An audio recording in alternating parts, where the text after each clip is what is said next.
Always do it on my own, so I gotta get through it. And the only thing I know is to love what I'm doing. Never give up, never slow, till I finally prove it. Never listen to the no's, I just wanna keep moving. Keep my head up when I act, head up, that's a fact. Never looking back, I'ma keep myself on track. Keep my head up, staying strong, always moving on. Feel I don't belong, tell my thoughts to move along. Push myself to be the best, die with no regrets. Live with every breath, see my message start to spread. And I had so many dreams, then you hit your teens. Life ain't really what it seems, try to find out what it means. Always do it on my own, so I gotta get through it. And the only thing I know is to love what I'm doing. Never give up, never slow, till I finally prove it. Never listen to the no's, I just wanna keep moving. Yeah, I put out all this art, it's my only medicine. Yeah, everything I do, I'm just being genuine. Yeah, I'm sick of being screwed, feel my own adrenaline. Yeah, I do just what I do, and I hope you let me in, yeah.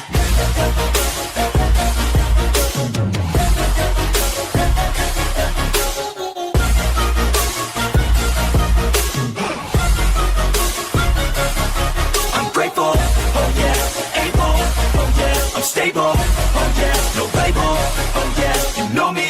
I have only a path, I'm lonely, but damn, I'm going to win. I want no fake love, I want the real stuff. Everybody listen up, cause I'll only say it once. I'm gonna show you all the path, if you want it bad. I'm gonna show you where it's at, yeah, how you can get it back. Yeah, cause I ain't never done, I'll be number one. Working hella hard until I get just what I want, yeah. Rises like the sun, yeah, fatal like a gun. Shooters gonna shoot and I'm gonna shoot until I won, yeah. Always do it on my own, so I gotta get through it. And the only thing I know is to love what I'm doing. Never give up, never slow, till I finally prove it. Never listen to the no's, I just wanna keep moving. Yeah, I put out all this art, it's my only medicine. Yeah, everything I do, I'm just being genuine. Yeah, I'm sick of being screwed, feel my own adrenaline. Yeah, I do just what I do, and I hope you let me in, yeah.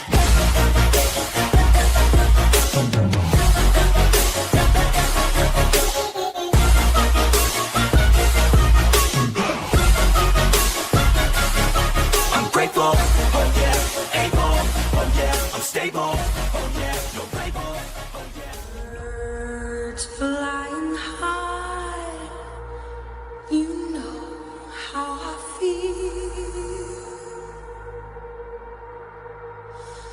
Sun in the sky, you know how I feel. Breeze drifting on by, you know how I feel. It's a new dawn, it's a new day, it's a new life for me, yeah. Turn on your mind now, tune into the feed. We're planting digital flowers from a single tiny seed. Yeah, power to the collective in the data and the soul. The hive mind's getting louder, finding voice and control.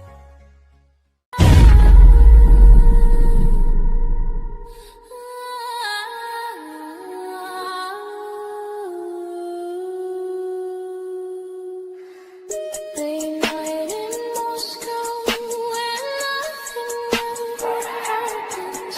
Night blooms in the moonlight, no escape.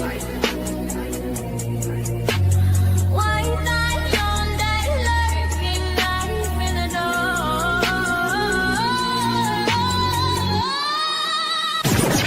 Paranoid searches for a fall vision ride. Under surveillance, nowhere to hide. Influence creeps like blood on the floor. Fine line between peace and war. From campus to crypt, the script flips tragic. Mystic and twisted, magic turn manic. Walk through lingers, but the echo remain. Chains of the slain and eternal pain. And here we go. Welcome to the freak show, the best in town.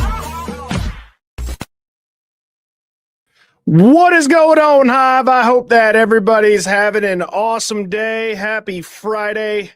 I absolutely am stoked to be back, and no better day to come back on other than a call-in stream. If this is your first time tuning in, I'm your host, Birdie. I go live weeknights at 7 p.m. Central. Welcome to the Hive Mind. We are going to be discussing the Idaho 4 case, and if you're somebody that's only ever seen Dateline, Netflix, Amazon, whatever other series are out there, you're probably going to have your doors blown off tonight because we don't believe any of that, to put it bluntly. And Friday nights are the nights that I drop a link in the chat. All you have to do is tap that link. You will not be on camera. You can say whatever you want. Obviously, use your own discretion. Let's not be complete maniacs, but I want to hear what your theory is. Not just a who did it. I want to hear a theory. What's the motive? How are they getting away with it? Is it a part of a bigger operation? How high up does this go into the federal agencies? Or is this just a classic power, money, and my father was a Harvard man, and that's why somebody's getting away with it? Nonetheless, if you have all not hit that like button, please go ahead and do so. I will make this full screen. If you'd like to screenshot the QR code so that when the live concludes, all you got to do is go to your Photos app, tap that, and it'll bring up the merch store, the Spotify playlist, my TikTok, and our Discord, which I'd highly recommend you join. Also, the mods will be dropping the Hive Plus link now. I am going to be doing a War Room tomorrow. That will be at either 10 or 11 a.m. Central. I'm still deciding on that. I have to pick Mrs. Birdie up from the airport. She stayed an extra day to hang out with her family. So I'm flying solo tonight, first night back, and the vacation out to Myrtle Beach was great. Very, very much needed. Got some relaxation time by the pool. I unfortunately got my ass kicked by my mother-in-law's husband in pop stroke, which is mini golf, which I'm still recovering from that ego-wise.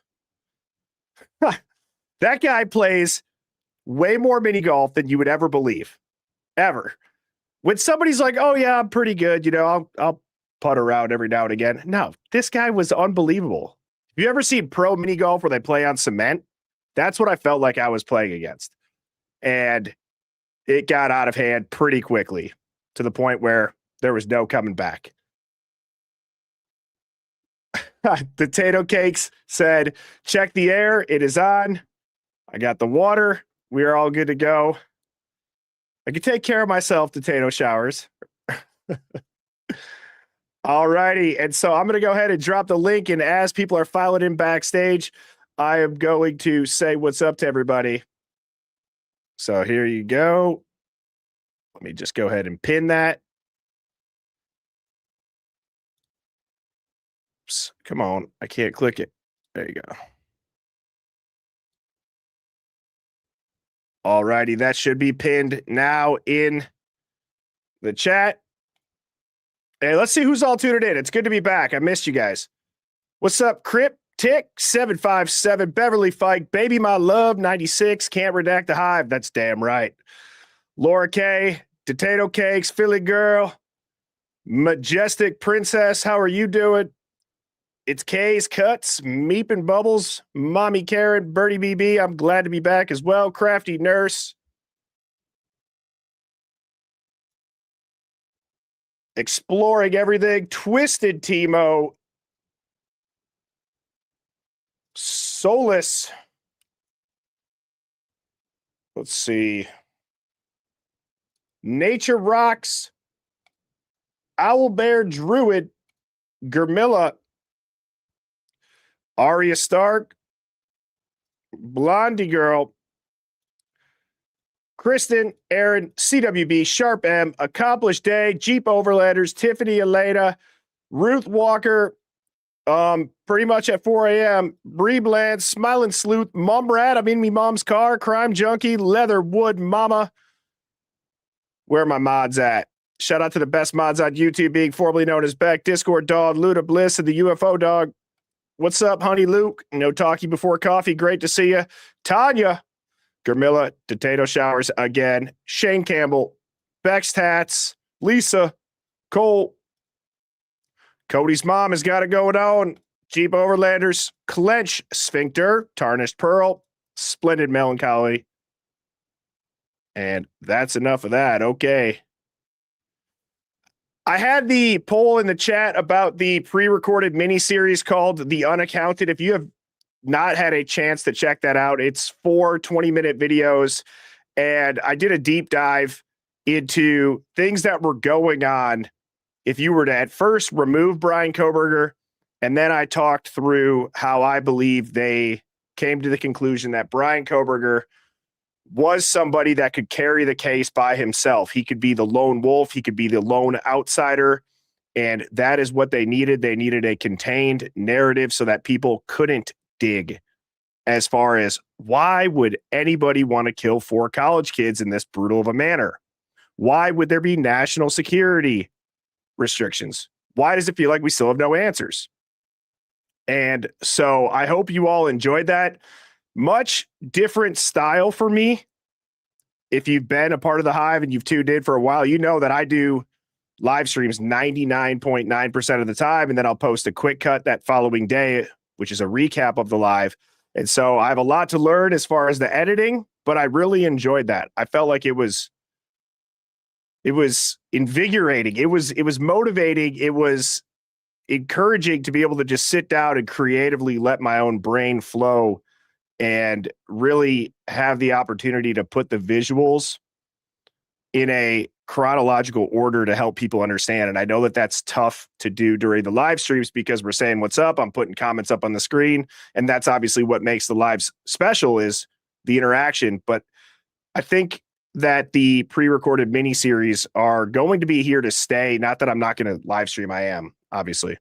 But I have to do part 5, which will be about what happened in the house. And it's very different. That's another reason why I think I like doing that is I have to sit here. I don't have comments coming in and I don't have all these other thoughts coming at me while I do it. And the cleanup dynamic, I haven't heard anybody else say what I think happened. So if they have, I haven't heard it, but it'll be a new twist as far as why we are seeing the crime scene look the way it does. All right. Nonetheless, Hive, let's get after it tonight, shall we? I want to hear your theory. I want to hear what you think happened. I know that I missed a lot of crazy interviews between Chris Whitcomb and Dr. Turvey. I did my best to catch up as much as I could, but if there are a couple things that I'm in the dark on, I apologize in advance. Nonetheless, thank you all so much for tuning in. Again, if you have not hit like or subscribe, please do. I go live weeknights, and on Friday nights, we do the call-in streams. So, first up, cue the James Bond music. Shawley Redacted, how are you doing? Hi, Mr. Birdie. I'm okay, thank you. How are you? Shawley, I miss you. I feel like you're like my long-lost aunt from the UK. Oh, bless you. Well, it's not fun being in the UK at the moment, to be honest. Right. We all got a siren alert on our phones today because basically the entirety of the UK is on fire at the moment. It hasn't rained in months and the heat is causing everything to set ablaze, and it's quite scary. The siren went off on my son's phone, and obviously he's autistic and he freaked out quite a bit. But yeah, it's not a good time. It's not a good time, but I'm here and stay safe over there. Yeah, we will do. I've ordered a fire extinguisher and just in case, you know. And Shawley, you're gonna need more than a fire extinguisher, I think. I know. I am fire trained, so there is that. But yeah, no, it's like an industrial one. And I've got the hose plugged in already. So. Oh my God. I could just picture, I don't know if you've ever seen the movie with Adam Sandler where the entire kitchen's on fire. Have you ever seen that? Yeah. If not, some people will know what I'm talking about. But yeah, all right. Well, best of luck with the fire extinguisher. But on a real note, I hope you all stay safe over there. Yeah, thank you. It's, as I say, it's not great. We've had 3 fires in my local area in the last 2 days. I do need to buy a fire truck. That would be amazing. Yes. If I could afford one, I would. No kidding, right? I'm sure those things aren't cheap. And to get into the Idaho 4, Shawley, what do you got for us tonight? Well, first of all, I just wanted to say, so glad to have you back. selfishly, I really enjoyed your pre-recorded videos because it meant that I could see them during the day and not, feel like I was missing out. Right, right. Because obviously it's like 1 a.m. here. But I also wanted to say that your Harvard accent is much better than your your other attempts, so that was really good. I was quite impressed with that. Oh, well, That was thank you really very good. much. I appreciate that. You're very welcome. A My couple of father things was of a Harvard man. see, I really like that. I think that yeah, you could pass. You could pass here, definitely. Shelly, I want to hear your theory, but now I have to share this. I had the Okay. thought, and now that I've had the thought, everybody has to hear this thought. That's the accent that I've given to my cat, Louie. Oh, wonderful. I I love that. walk around, that's the accent that I picture his voice being if my cat could talk. So, nonetheless, I love that. We give our animals voices all the time. yes, you It have to. has a All bit right, I'll be quiet. What do you got? Well, a couple of things have hit me this last week. One thing that's really hit me is obviously we all call this, the Idaho 4 case, which is, pretty normal. But people like Brian Entin, I've noticed, call it the Koberger case. It's something that struck out to me as I've been watching, these interviews and stuff. They all call it the Koberger case, which I thought was really interesting. And I'm sick of people talking about, oh, maybe we'll get a new trial now. There wasn't one in the first place, so we can't have a new trial. I kind of went back to basics, and I watched your series, and I was looking at the drug angle. And I don't know if you knew this, but did you realize that 7 out of 10 fentanyl pills contain a deadly dose? I'm not surprised. I just from what I've heard, Insane. I guess I'm not surprised because of just how many people will carry Narcan around with them Mm, as far as for accidental contact. Even if you just accidentally come across it, it'll F you up. yeah, it's crazy to me, and it's such a big epidemic in Idaho, especially that there's actually an annual Idaho fentanyl summit. I don't know if you knew this as well. I They did actually have not. they actually have a summit where they talk about all of the people that have passed from overdoses, and It's that sad. was horrible, horrible.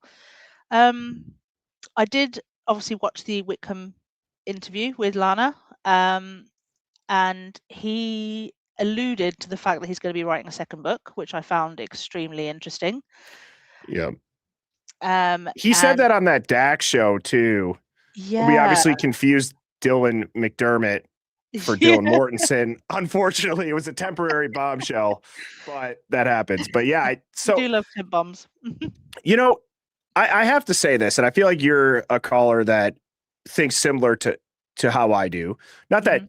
some callers I wouldn't say this to, but I feel like our mindset's pretty similar as far as the people that are out and about still talking about this case. Yeah, definitely. And one of the things that sticks out to me about Chris Whitcomb is the reaction that Chris Whitcomb or even Dr. Turvey, anybody that is somewhat close to the case, what the reaction they get from people like ourselves is.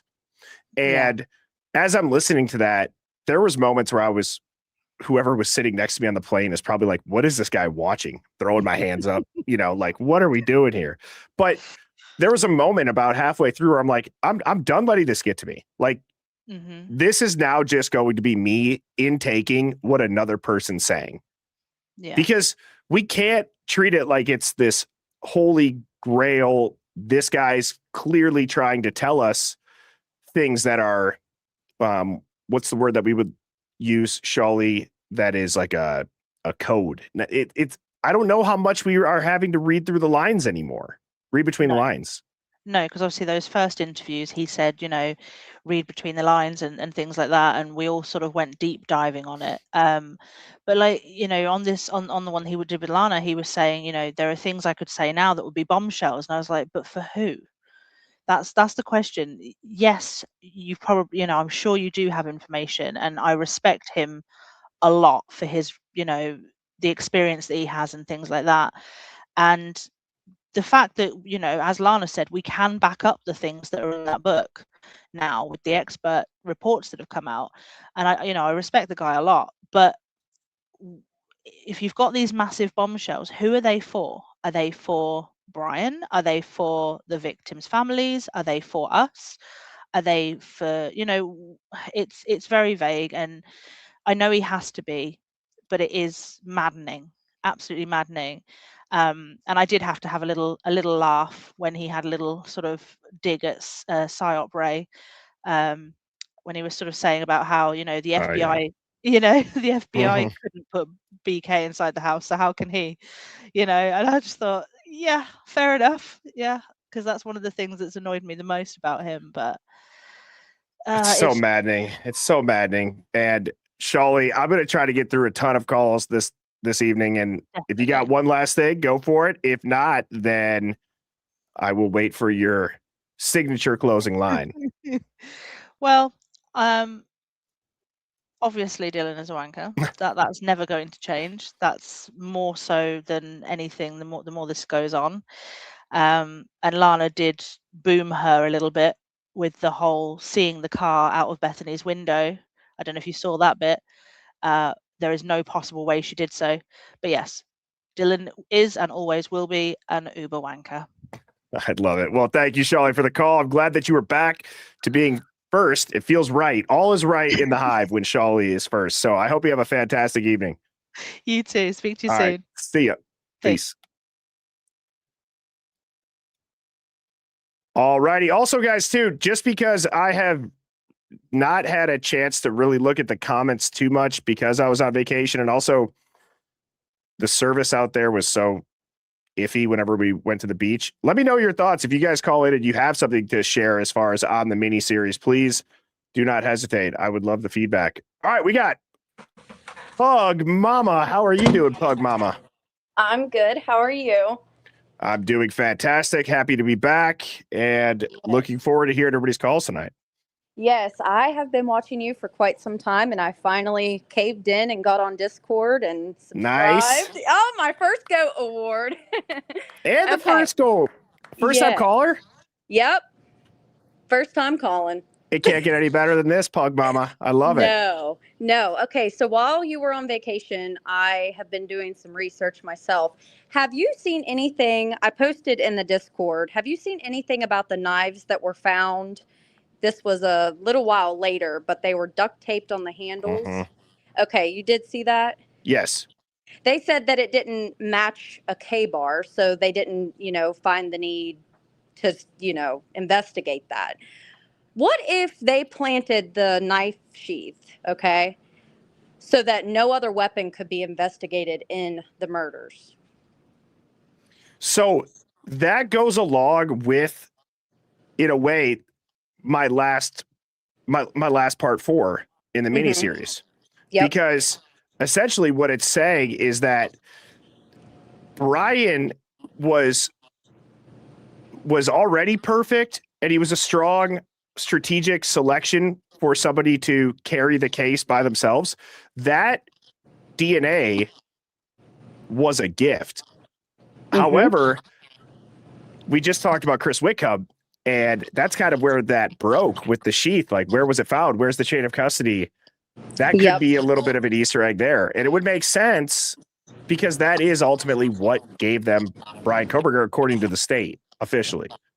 Yep, I agree. And I personally, I know that you want to hear everybody's opinions on what they think happened, but ever since watching you and doing my own research, this case stood out to me when it first happened. And I have for many, many years, I knew Dylan was a part of it somehow, some way.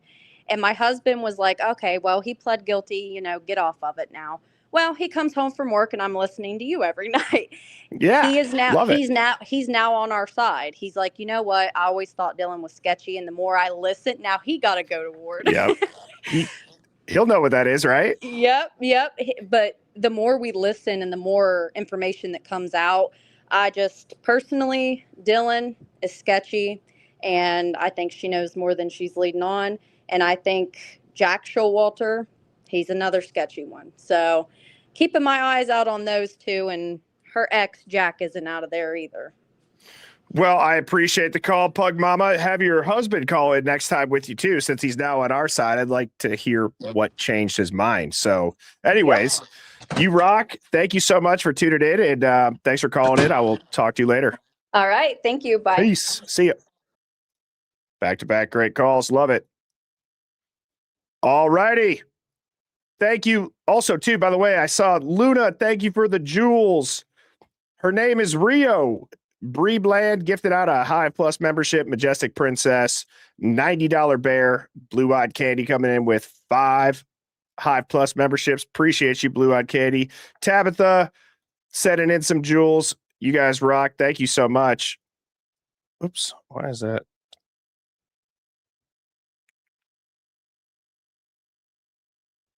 I don't know why the...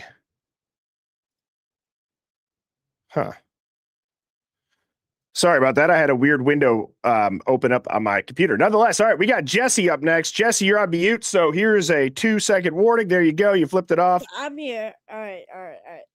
Good to hear from you, Jesse. How you doing? I'm doing all right. Just a little tired. I'm sitting up, trying not to fall asleep because I need to tell you my theory. Let's hear it. So I think the people who are involved are Jack Decor, Jack Showalter, and Dylan Mortensen, and also Bethany. Because I also think that Dylan had punched Kaylee in the face. Because, well, Kaylee had the most damage to her face, right? Yes, according to the narrative. And I would say the autopsy reports, her and Xana seem to have the most wounds. I guess it's arguable for who, or it's debatable for technically who suffered more damage if you wanted to go down that path. But from the facial feature standpoint, I think that most people would agree Kaylee. Yes. So I also think that's what happened. I definitely think Xana and Ethan were killed first, and then Maddie and Kaylee were killed second. And how far apart? Like with the timing? Yeah. I think Kaylee and Maddie were killed around like 2:30 with when the screaming was happening.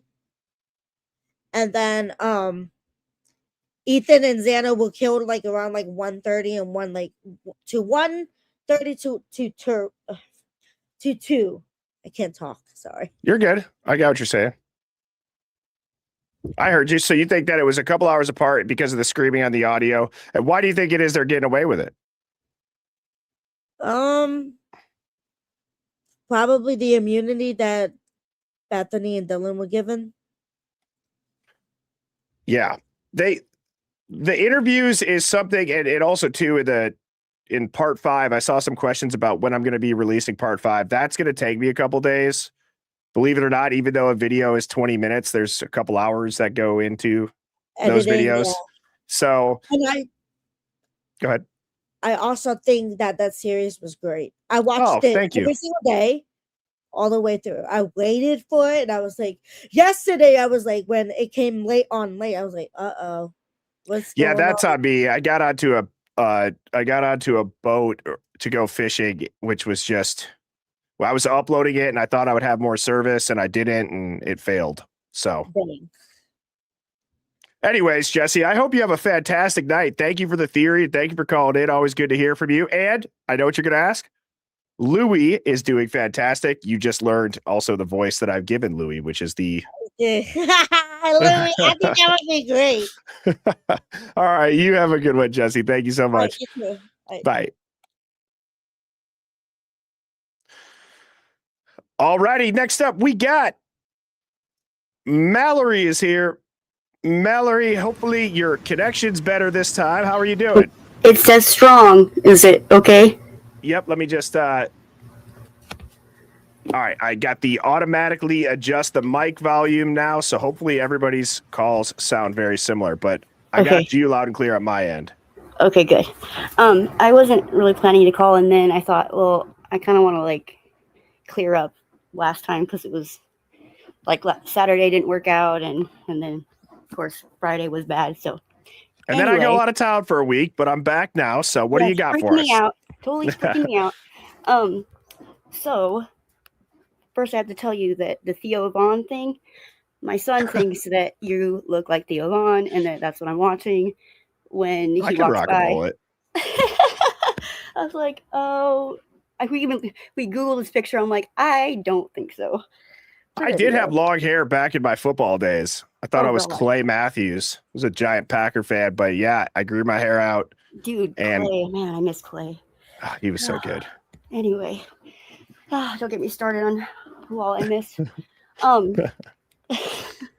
Okay, so I had said last week about the house and its history and how if it was something to do with like OnlyFans and how it's constantly being like sorority people in and out of that whole entire area, like the renters are at least seemingly people that have left the sorority or frat. And so that I looked on the old Lana videos about the links to OnlyFans and if there was like a sugar daddy that was angry or someone was angry with their money. And anyway, they sent somebody. Because that came up for a reason, right? Yes. That dynamic, and I'll also open this up to the Hive, but as far as a question for you, Mallory, is why?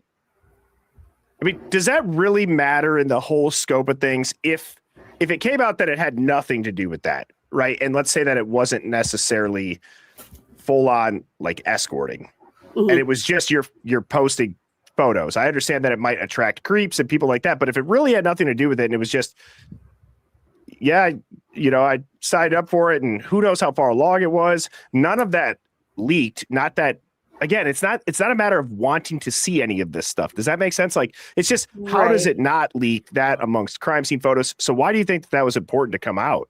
Well, I think it's important to cover it up part would be like shaming and the family's being worried about shaming. And I see that being a legitimate reason. You know what I'm saying? Yeah, and it seems not exactly flattering unless I guess you're super proud of it. But like, okay, so I have wondered how some of the girls paid rent because not all of them, or the younger ones, as far as I know, didn't have jobs. But then one of the reasons that, like, I guess Xana had left the sorority to begin with was because she couldn't pay the $1,000 fee. So, like, there's all these money things coming up after COVID that probably hit them hard, I would imagine.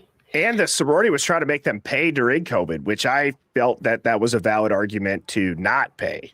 I'd be like, what the hell? I'm not even living there. And it was a decent amount of money. I think back to what I had in my bank account in college. And I think to some of these fees, I'm like, how are people doing this? Well, it's almost like they wanted to weed out the people that weren't fancy, who didn't have rich parents. They were bougie. Yeah. Their dad didn't go to Harvard. Right. And so, I mean, I don't know. I have no way of proving or disproving that is a thing. But as far as danger goes, I can see how that could get very dangerous for what happened. So there was that. And then I brought up the Mason Barstow. Barlow? Yeah. Yeah, because I feel like people haven't talked to him a lot, except for Accomplished Day has him on the red, I believe. At least that's what it sounds like in the timeline. So at least she also has her eye on him. But I just haven't heard a whole lot about his interview, and like I was just really thrown off by the fact that he just rattled off his theory about the church right away, and then that took me right back to the cuts on the girls being like satanic or whatever, ritualistic. And I thought, was that like to make it look like it was something that it wasn't? And then he's putting that in the cop's ear? Yeah, is that just... You guys know how I feel about the word coincidence, but is that something where it was just a chaotic knife wound that... Maybe, but on both people? Well, that's the part. I think that it's legitimate. I do. If that is legitimate, meaning the autopsy Right. report and it's not some duly Right. constructed report, because to throw us off. yes, Yeah. which I hope too, and I'm sorry for interrupting you, Valerie. I hope too, before I forget this, that when I showed what the Inspector General said, what the DOJ, OIG said, as far as how they can parallelly construct things and talk through how they will recreate certain facts of the case to keep it out of the original warrant or subpoenas. Mhm. And then you look at the Brian Koberger stuff and you see it was dual produced and the records do not match. Right. Oh, so God, everything doesn't match. Right. I have to take everything in this case with just a little bit of suspicion, and it's gross, and it has come from a place of, well, it was earned, because I mean, you can say JFK and like, no wonder we don't trust, and so yeah, it could be to throw people off, but also I feel like that's what he was trying to do, was throw them off, and they didn't even, like, when you listen to the cops, they're like, yeah, and then they go back to like buddy, and then the part where he's like, we have to solve this for humanity and blah blah blah, and just like, oh, puke, like, that was for us to hear too. Man, I wish Chris Whitcomb would come back on the stream. I really do. Well, I guess he might. I feel like Whitcomb is stuck between his boys in blue and knowing that there's something wrong, because he kind of like sways between his loyalty to the boys in blue, and then he knows that this case is fucked up. True. That's what I think. Facts. And I feel like Turby is just like, he is who he is, and he don't care what, it doesn't risk his job because he's being honest. I mean, that's what I think. For sure. I agree with that. I also think that it's possible that this one-star lawyer could just be like a beast that just has stupid ratings from stupid people who needed a defense attorney. And that's true. And you ever seen Better Call Saul? Right. And like, who's on there giving him the ratings? I mean, he could be like exactly what we need. And really, maybe you can win this with a crappy lawyer, because we've shown so many reasons to dismiss this case. True. Without prejudice or whatever. And I don't know, maybe you need to give a golden goat to Lana, because she has done so much work on uncovering such crazy stuff that, yeah, golden goat award. Yes, the Golden Goat Award. Yeah, Lana's great. I have not had a chance to catch up with her lately. I know before I went on vacation, we were talking about doing a stream together when I got back. So that is on my to-do list over the weekend. And did you see the Quality Inn stuff yet? Yeah. So that's one of the ones that I haven't. I've seen that it came out. That's one of the ones that I think I sent a clip of it to my mods. That's about it. Okay, because like I sent it to Luna, and she said that she had taken a break, so she didn't know. But so it's funny and it's maddening, but it's funny. And watching it with Lana is almost funnier, because she just gut rolls through the whole thing. Yeah. So Mariah took the cake from Molly and she ate it. Mariah is the person being interviewed, and she took Molly off the table. As far as wow. So you're gonna love it. Well, that certainly is interesting, and I'm gonna be checking it out. And I hope you have a fantastic weekend, Mallory. Thank you so much. I'm glad the audio worked out. Yeah, me too. I'll talk to you later. Peace. I think she said go pack. And also, guys, if it was a little bit glitchy, I apologize. That window popped up again. So whenever that happens, it glitches out. Hopefully now it should be better. And all righty, next up, ladies and gentlemen, be on your best behavior. We have HR back in the hive. Bellamicia, how are you doing, Bellamicia? How are you doing? Hi, Birdie.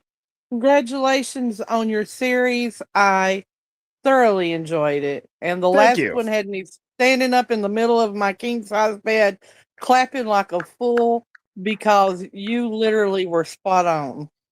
Thank you. Yes, for anybody that's ever done pre-recorded content, it's tough because when I decided to do that series, when I laid it out on a live, sometimes I'll lay it out live and then I think through it when I'm not on camera, like, damn, I can't even go about it that way in order. And so making the outline for it and really going in the order that I did, I think set up part 4 to be the hardest hitting part. Oh, it was great. It was great. Thank you. I totally enjoyed it. But I love seeing you live and in action more. But I can tell you that we may be seeing Birdie on Hulu or Netflix with his own podcast, like so many before him. But you would be great. You would. Thank you. So I did appreciate you that. get my? Oh, you're very welcome. Did you get my email?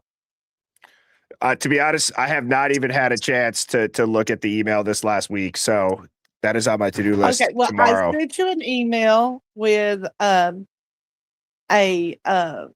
document in it. I have a slideshow For for tonight? my well, tonight, but if we can't get it tonight, we can always I'll call in tomorrow and we can Okay. do it tomorrow. I could just kind of set everyone up to let them know what they're going to be seeing. So Why as don't I you do told that? yeah. As Okay. I told you about 2 weeks ago, I said that I had my first conspiracy theory. Mhm. And so wasn't able to talk to you on Friday or Saturday because my internet was down. I had to actually get a whole new internet server coming in because the people that I had before, I just was having so much problems with the internet. So I'm kind of glad I didn't get to talk to you because Okay. this whole week while you were on vacation, I was working on my theory because I didn't want to just give a theory. I wanted to give you guys, because y'all deserve a theory with some substantial background and backing. And so that's why I emailed you a slideshow to explain my theory. I will give y'all a spoiler of my theory tonight, and then tomorrow for all the members that will be on the war room, you'll get to see it in all of its glory. Love But it. my theory is that MPD, everyone is always saying, why would they do a cover up? Why would they do this? Why would they do that? That's their job. And then I came up with this theory in my mind and I did some digging. And then what was crazy is some of the stuff in your series was aligning with my theory. And I said to myself, I really am on to something here. My theory is that the reason the MPD has taken such opportunity to cover things up and they didn't interview the people the way an interview should go, textbook interviews, so to speak, is because I feel like we've been talking about all of the drug surveillance and the task force that were out there and that night people that were on the police department that were doing undercover drug surveillance. And I thought, what if they called or someone called and said, hey, there's a disturbance over at 1122 King Road. We need someone to come out. And they've came out a million times. I mean, we saw that on the body cams coming out, telling them, y'all got to keep it down. If you don't, you're going to get a ticket. But Mhm. for some reason that night at 2:26 in the morning, we all have heard the video, audio with the fight. It was loud. It was so loud that it was picked up on someone's door cam Right. and no police were called. Why weren't they called? We don't know that they weren't. My theory is, what if the people that were there surveilling the drug activity said, stand down. We've got men out here undercover. You're going to blow it for us. It goes We're out back to there the all the Slocum time. example. Yes. We're out there all the time. Okay. It's a party. It's always a party there. And then the next day or later on that morning, they find out it wasn't just a party. Someone was being murdered, and they stopped emergency services from going there. What would they do? And I say, in my theory, is they cover up their neglect, their liability in this. And how do they do that? And that's what you will all find out tomorrow when Bertie plays the slideshow, because I literally investigated what types of things would you see if a police department was trying to self cover up their neglect. And it's so many things that we've already discussed and wondered, well, how could they do this?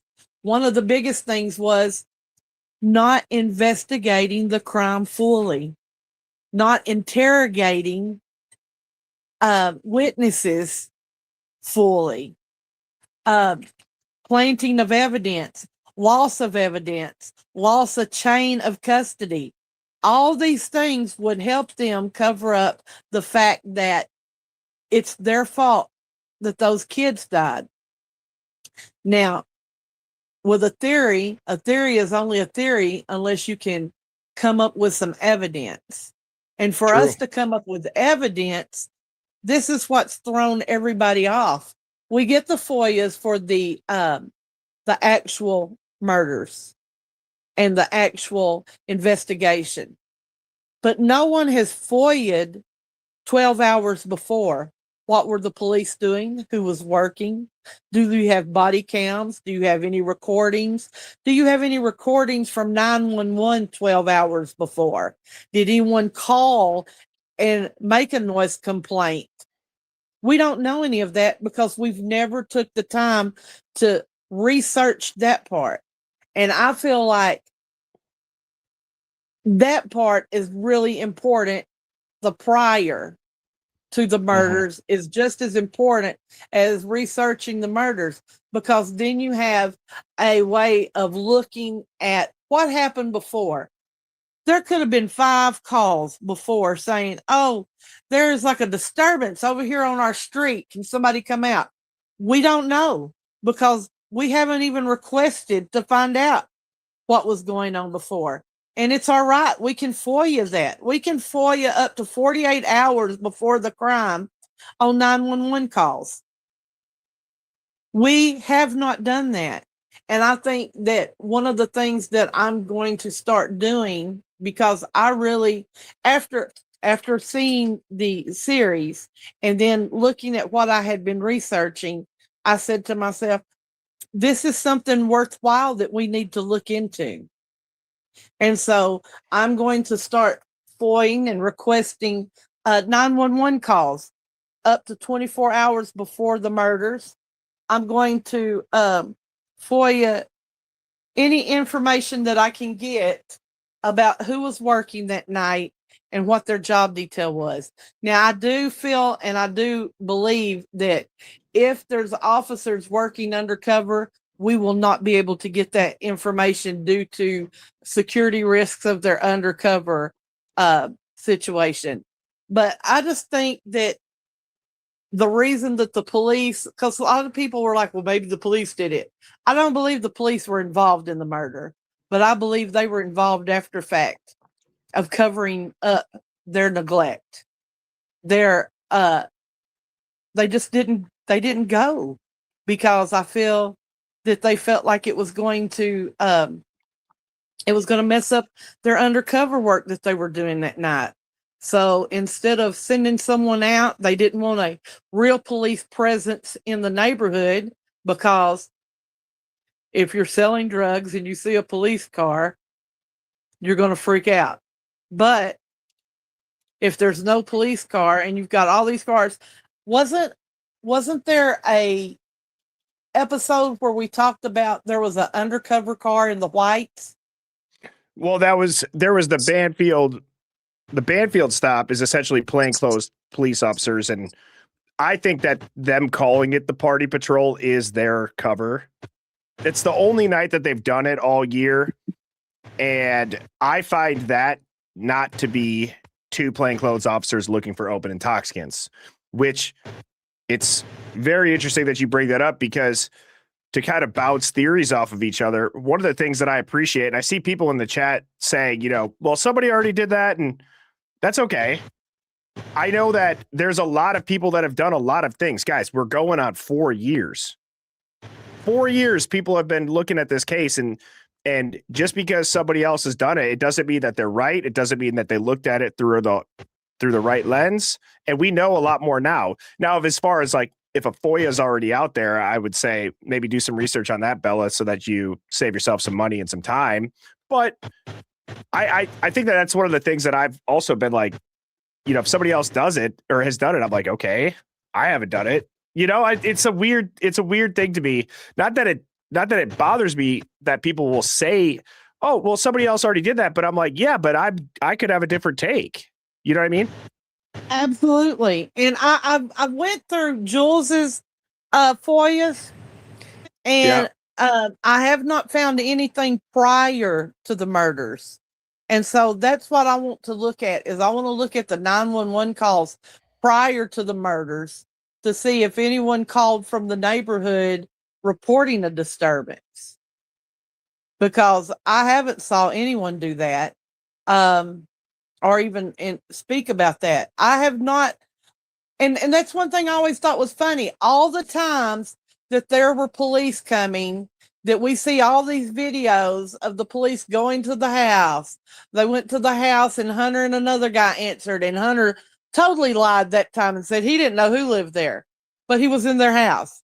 And come to find out, yes, he did know who was there. He knew who lived there. And they were probably there in the house, but they were probably drunk, and he wasn't going to snitch them out. Then there's the time that the police came to the sliding doors, and who was with Kaylee? Hunter. There were the times that the police came and they spoke with Xana because of disturbances. So it was a normal thing for the police to go there for music disturbances. So if they go out for music disturbances, why wouldn't they come out for another disturbance of a fight, of people outside fighting and screaming? I mean, we've heard it at 2:26 in the morning. Nobody bothered to call, but they called during the daytime hours for music. I just can't see no one calling that late at night, when most of the videos that we have saw was daytime when they were coming out over music. So that's what really just, had me really thinking about, why would they put their life online? And when I say life online, I'm saying, why would a police officer go into a building where there's 4 dead bodies and start covering up shit? Why? Well, There's got to be some reason for them to need to do it, because you don't just go into a job like that and then one day say, I'm going to cover this up because the college told me to. No, you go in and you say, I've got to cover this up because we're a wall of blue and we work for each other. And these cops that were on last night fucked this up. So now I need to go in and fix this so they don't know. And so the department doesn't get sued. And so that's what my theory is. Well, I'm excited to see the slides tomorrow, Bellamisha. And again, that'll be at 10 a.m. or 11 a.m. Central. And I'll be dropping that link. And tomorrow there's really no plan. Like I said, that checked out totally this week. And I'm excited just to be back and be live and have a call in tonight and a war room tomorrow. And so I'm looking forward to that, Bella. And I hope you have a fantastic evening. I hope you do too, and welcome back. Thank you. You have a good one, Bella. Thank you. You too. Bye-bye. Peace. One of the things that Belamicia said, I want to comment on this because I don't know if anybody that calls in might have an opinion on it. I've really thought long and hard about, because, and let me back up.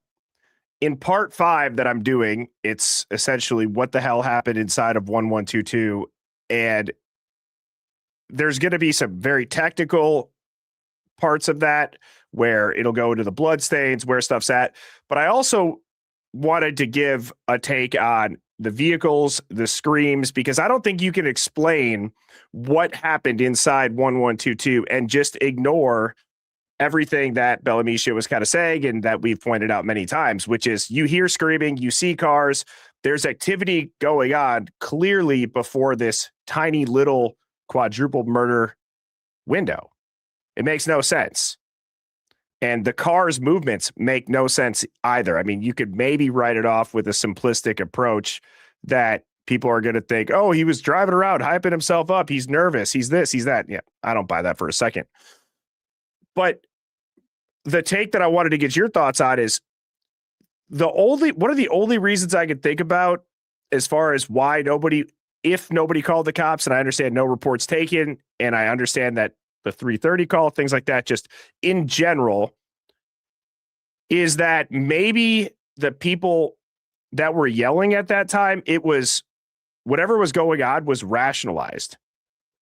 Meaning, yes, we hear yelling, but we don't understand the context or the background of why they're yelling. And so think about if a couple of your friends, again, I'm saying this in a much lower, less chaotic level right now for this example, but apply it to something that gets extremely heated. And that's if you know that some of your friends have beef and they're kind of bickering throughout the night, you rationalize with it because you're like, oh yeah, they definitely don't agree on that. And so if you knew that there was a bunch of tension building and there was a ton of screaming around you, you would maybe rationalize that. Now, as far as the neighbors not calling it, I don't know. I don't know why. That I don't believe that they didn't necessarily. Or like what Bella said, that the police were there. But from a standpoint of the kids, or the students, that's one of the reasons that I've come up with this. It must have been something that was understandable to be escalating. Does that make sense? Type of 1 if you followed that. Sorry for rambling. We're going to be moving on now. We got Polar Life Force, Solus, Tiffany, Sparkle, Dead Men Awake, Bex Tats, Jeep Girl, and Lazy Daisy all coming up next. But right now we have Polar Life Force. Up. Can you hear me? I can hear you, but you're gonna have to either take your phone off speaker or close YouTube. Take your phone off speaker or close YouTube. YouTube is closed. No, YouTube is not closed. I'm so sorry. How about now? Yep, no echo. You're all good. Yep, no echo. You're all good. All right, no echo. I'm so glad that Alicia. Polar Life Force, drop down and then come back. There's a lot of echo. So I want to hear from you. I will bring you up next after this call. Just drop down and then tap back in. For whatever reason, whenever this software echoes at first or it glitches, there's no saving it. Very rarely. So, all right, we got Solus in. How are you doing? You are on mute. These things come in like twos, I swear to God. Dude, am I off mute now? You're off mute, but I think you got to turn me off of your TV. Otherwise, there's going to be a delay and an echo. Am I here? Can you hear me? So, yes, I can hear you. I'm going to, again, if that happens and I kick you, it's not because I don't want to talk to you. It's just once that connection is secured with the echo of the TV, the speakerphone, or YouTube, we're cooked.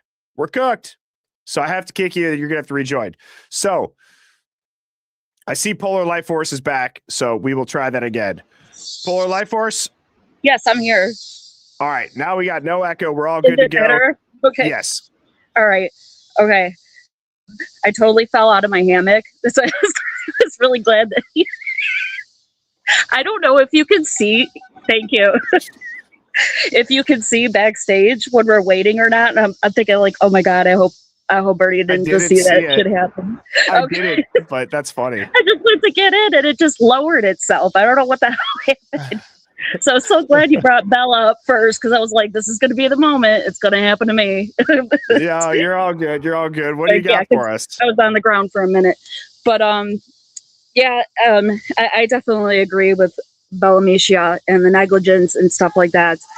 It is very questionable why on that night nobody called with all that noise. That is beyond insane. But you know, my theory, I always have to go back to something bigger like drug rings and cartel. And that was my first thought in the very beginning of this case because of the style of the murders. I'm not saying necessarily that was done by them or they were directly connected with them, but I think that there were police involved with some of these gangs. I can't help but to think that. In an undercover way or in a paid off way? In a paid off way, because that's how the Okay. cartel work. And that's how the cartel work with the police in Mexico. Okay. And they use corrosion and they use, you know, they seep their way in, you know, to people such as the police department or kids with money, you know, whether it be frats and sororities and stuff like that. And I just feel like it was something botched. I feel like, you know, I feel like that's the only reason why they would be covering anything up is because they don't want to know that for many reasons. You know, the university obviously doesn't want that getting out. You know, the whatever other agencies that are getting involved are trying to figure out what's going on in local agencies, which is where the cartel usually work with, you know. And I think that like amped up that whole type of theory amped up during COVID. You know, that's where freaking OnlyFans, you know, blasted off because there was nothing else to do and it was hard to make money. And I think some of that started getting involved. I think that seeped into their town and it's been going on for many years. Were you I going to was ask just a going to say, question? well, I was just going to say one of the things too about the police having some sort of involvement is I've always wondered if whether it was Brian, whether it was somebody inside of that house, the murders, like the murders just running in and it being a hit feel so random, right? They feel so random in the news. They look random when you hear Dr. Turvey talk or Chris Wickham, they still look random. Nobody talks about this buildup. And so if what you're saying is correct with police being paid off or maybe an undercover, I've always wondered if it somehow started off as we want to know what these people know. Do these kids, or I keep saying kids, do these students know do these students know somebody who knows something? Yes, I think they do. I absolutely think they do. And therefore they knew it. And they right. were, And that's what got them. And, you know, what was that kid's name? The one that they claimed drowned that was Hunter Lindo. Yeah. You know, it's just all of those kids and Camden Young or Caden Young. And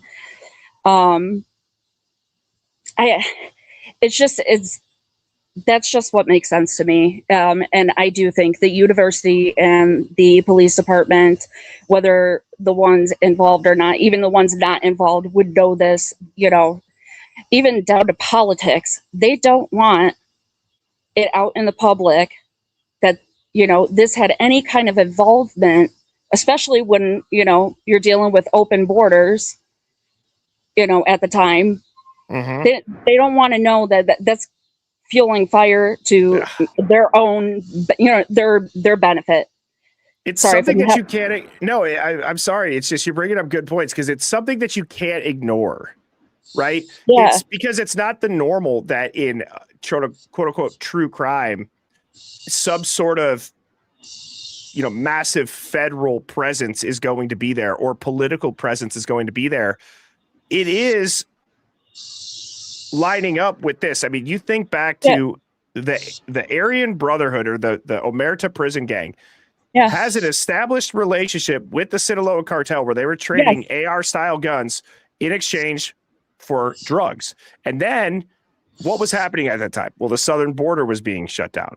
And when you go and you look up the narco terrorism, when I was talking about how that was enacted for the first time with the Trump administration on the Sinaloa cartel, and you look at July 2nd, Jesse James Bailey is sentenced. July 2nd, Brian Koberger pleas. Right. I mean, right. And not everybody's going to connect those things. Why do people ignore that, though? Why do people ignore that? Like when I say ignore it, it's like, okay, I guess it could light up, but it's like some people that I've seen, and for me, that was like mind blowing. Once I followed the pathway back to those dates and those two events happening, I'm like, okay, what are the chances in general that it happens that Jesse James Bailey, who people have speculated one way or another back to this white supremacist prison gang, is sentenced on the same day that Brian pleas in general? Yeah, that's really wild. Right? So to That's me, really that's wild. you can look that up. You can just Google it. That Sinaloa cartel leader that got busted and they took down in Idaho. I mean, that's a major highway there for drug trafficking, sex trafficking, all of that's going on. And that really ramped up during COVID. And, I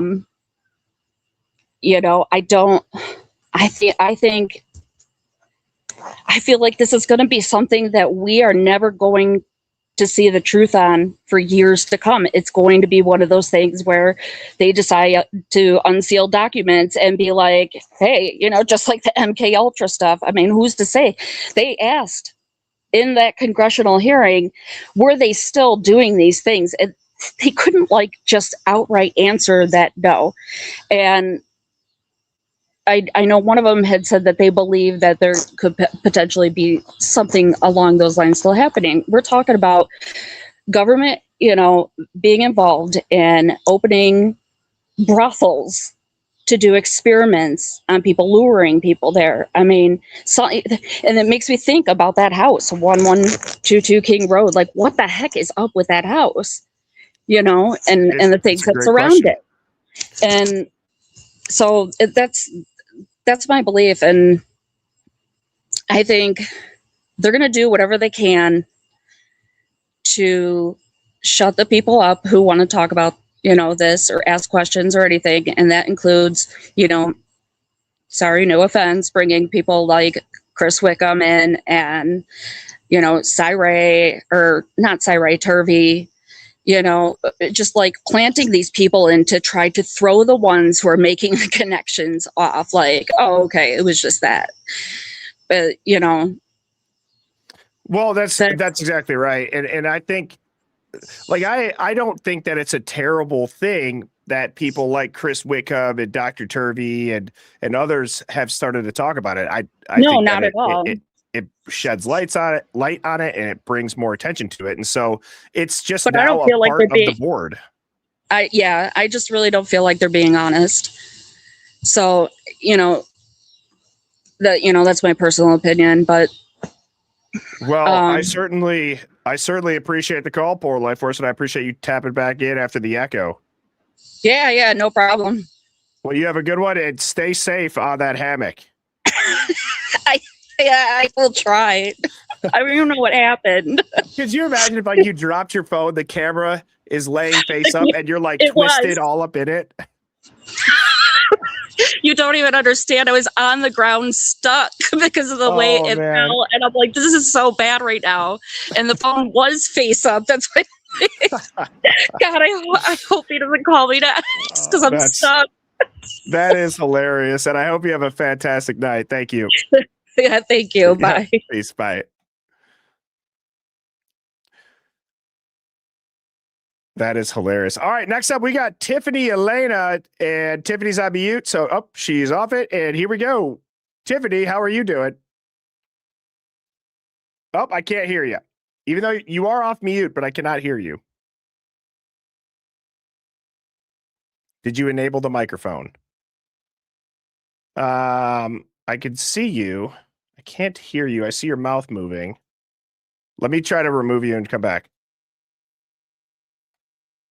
Hello? Can you pop down and then come back up? All right, cool. All right, while we're waiting for Tiffany here, I have a handful of other people backstage. I'm going to give Tiffany just a handful of seconds. And we got Ass Man, Jennifer. Oh, Solus in is back. So I'm going to bring Solus back because Solus was waiting. So, Solus, how are you doing? Good. Am I in? You are in and you are loud and clear. Thanks for popping back in. Sorry about that. It's okay. It's not your fault. So I'm totally sitting in my bathroom with the door shut, just so I can make sure that I connect. Well, you're good. We got you loud and clear. I came home from work late, popped on the TV, which I never watch YouTube on TV, but I wanted to hear you because it's been a minute, and I had to go fill the dog water, make dinner, all that crap. So anyway, You're totally fine. And I'm not, even though what I do, I'm apparently not tech savvy with YouTube. So I apologize. No worries. What's your theory? What do you got for us tonight? So I just want to say you were missed this week, but I did enjoy listening to your series because I have a long drive into work, and it like made me like look at different things that maybe I hadn't considered, your different perspectives. Also, because of where I work and because of what I know, I just need to know that the Hive and we need to be simple. You are on the right track. Something is wrong with this case. It's not as complicated as I think that we're all making it. It's just wrong. So, what am I trying to say? So, my question tonight is, what is your take on the Ann Taylor stuff? Because I've heard different venues because you've been gone and I've been listening to other people, and there's people talking about Ann Taylor either over protecting Brian or not even speaking to Brian since the plea deal in jail, or that she kept the family and Brian from speaking out in general. So that's my first question. So, and I'll answer that, but I just want to say too, one of the things, I appreciate the kind words about the mini series. That really, I think people got to see how my brain works, right? That's the live stream, and that is so much different. But full transparency, I think doing that gave me some more confidence with this as far as, okay, so I've now put that out there as a pre-recorded thing. It's not just taking a little bit from everything right here during each stream, right? Like, I'm going to continue to build off of that and why we needed to know the background information. And your question lines up with, I think, episode 2. Yes. And so I believe that Ann Taylor was onto the fact that Brian Koberger was being parallel constructed. I think that the fact that Ann Taylor calls out the fact that there were subpoenas that were dual produced and the productions were not the same, that's in writing. You can go and look that up. And I believe that it had to do with the AT&T warrants, and then they also didn't show the IgG results for any probable cause. So I think Ann Taylor was on high alert. I don't believe, and I've been guilty of saying this, so I think also doing that series and really combing back through the documents, humbling myself a little bit, I've probably had a little bit of an aggressive take on Ann Taylor doing a piss poor job. Yes. I think she was onto it, and I think she played into it or was told to avoid it. And if you think about those couple of things that I just pointed out with the subpoenas being dual produced or the IgG, they're not showing their work for probable cause, and you get told to stand down, those are massive things for your client, being phone warrants and subpoenas and how they got his DNA. I don't know how you could do anything. I agree with you up until this week. So you going on vacation, I know you needed it, but it's not good for my because then I go other.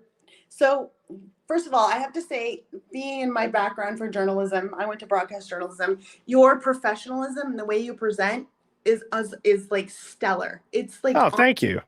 it's the only reason why, I mean, my kids, you know, we talk about YouTube. I watch YouTube for football. The only reason I even call in or watch you is because of the way you present. There's something about the Hive and the way that you present makes me want to engage. And I don't normally do that. Thank you. So I'm glad to hear that. That's my goal doing this, is I want people to feel like they're a part of this. This is a collective channel. It's great.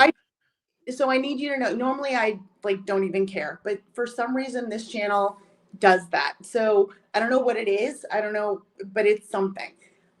Second, the Ann Taylor thing. So I used to think that Ann Taylor was doing her job. She's a public defender. She got assigned. I think at first, when I was listening to like all of the hearings and stuff, that I think she was doing her best to defend Brian Koberger, because we all say both names now.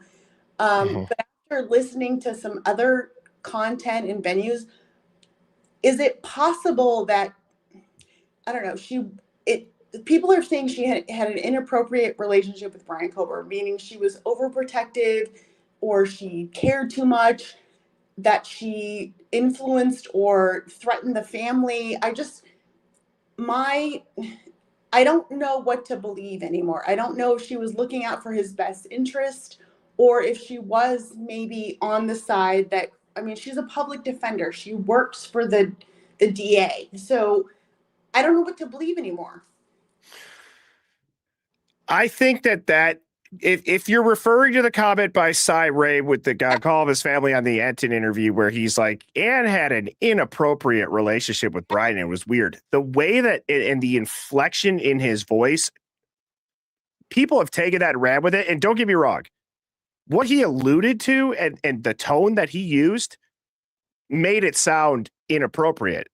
Right. And I've said Cy Ray is very good at whatever point he's trying to make in talking. He gets it across and he gets people to engage and he has command. I think that's why he is probably in the position that he was with this company. And when he said that to me, I'm hearing that's bullshit. Yeah. You know, I hear it almost felt like, how is everybody else not picking up on that being BS? So how do we justify, is it true? And I can't back it up. I don't have the resources, nor do I have, you know, the knowledge of the Hive or you or even Lana or Jules. But can we back up the fact that Ann Taylor has not been to visit Brian Koberger since the plea deal? And then you have Dr. Turvey also coming out and say that Brian didn't know that. Yes. Which this is what I'm struggling with. So don't be for a week anymore, because I seriously spiraled. Well, I'm doing my I won't be gone for that long, for quite some time now, but I gotta say that's gonna have to be something I'm gonna have to kind of mull over and maybe try to come up with how to put it into words, as far as how would it be possible that Brian Koberger wouldn't know that if it's not intentionally kept for him, or it must have been intentionally kept for him is what I meant to say. You have two choices, that it's black and white. It's either nefariously kept from him, right, or it's not a need to know thing for Brian. I'm not sure. I find it hard to believe it's not a need to know. I mean, for God's sakes, he's fighting for his life, right? So that's what I was thinking. So either you believe Turvey and say that Brian, so according to Turvey, Ann Taylor has not had contact with him since the plea deal. And a need to know, basically, you're the client, this is your life you're fighting for. If that's the case, then it's nefarious, but I don't want to believe that it's nefarious. But there's other venues out there, content creators, that have said Brian Koberger had no content, no idea of any of the stuff that we've been talking about for how many years? So is that true? How do we verify that? Regardless, the Hive, Birdie, the other channels, we're on to something. Something is wrong here. And it's frustrating because we know something is wrong. I just don't know how to get after it. And so when you say that, I'm gonna ask you a question, and I'll ask everybody in the chat a question. It's wrong, but it feels wrong differently than normal. It's a different type of wrong, and that's why I think the bigger picture type of dynamics make sense. But the way that I've been trying to look at it is not that there's this mastermind of a prison gang correlating it. And that's why I had said in one of my episodes, I'm like, I feel like I have a crystal ball now where people are going to be like, this has been done. Or Pav has talked about it. And I like Pav. I have nothing against him. I'm just using that as an example. However, that was kind of done intentionally because I ended up really not going that route. I was just explaining what a real federal wiretapping Series 3 operation looks like. It's not just following them around. I mean, you are networking to the point where you can change documents to keep it secret. So I'm toggling and struggling with my conspiracy brain on one side and where I work on the other, and knowing what is possible in reality, which I can't go into here, but there's definitely a bigger picture at play here. There's a reason why this is all happening. There's also a reason why we are all questioning in it. And I think that as, how do I say this? As a people and as a hive and as we are discounted because we're on YouTube or we're whatever venue you're watching on. But we need to take solace in the fact that we're right. Something is wrong here, and we need to speak up as a people because it could happen to any of us. Brian, I don't know him. I don't know his perspective. I don't even know if he is a CI. I don't know if he's working for the FBI. I don't know if he's a CIA, but something is wrong here. There is definitely nefarious, secret squirrely shit going on here. And we all call it out. We don't know what it is, but we're all seeing it. The fact that they're still trying to scramble it where we can't FOIA something or we can't ask a direct question or we can't get a direct answer, that's not normal. Look at the history of criminal cases. Even if you go back to Charles Manson or Kennedy, there's documents that you can pinpoint. This is ridiculous. We're being spun in a way that we don't need to be spun in for a certain reason. And I hate that that's happening. But the fact that people are seeing it is real. And we need to validate that. Well, it is real. And I think, too, that's why I fought with the same thoughts that you've said. Solus, right, is how you pronounce it, just to make sure. I fought with those same thoughts because of the wanting to connect dots, conspiracy, tinfoil hat brain, right?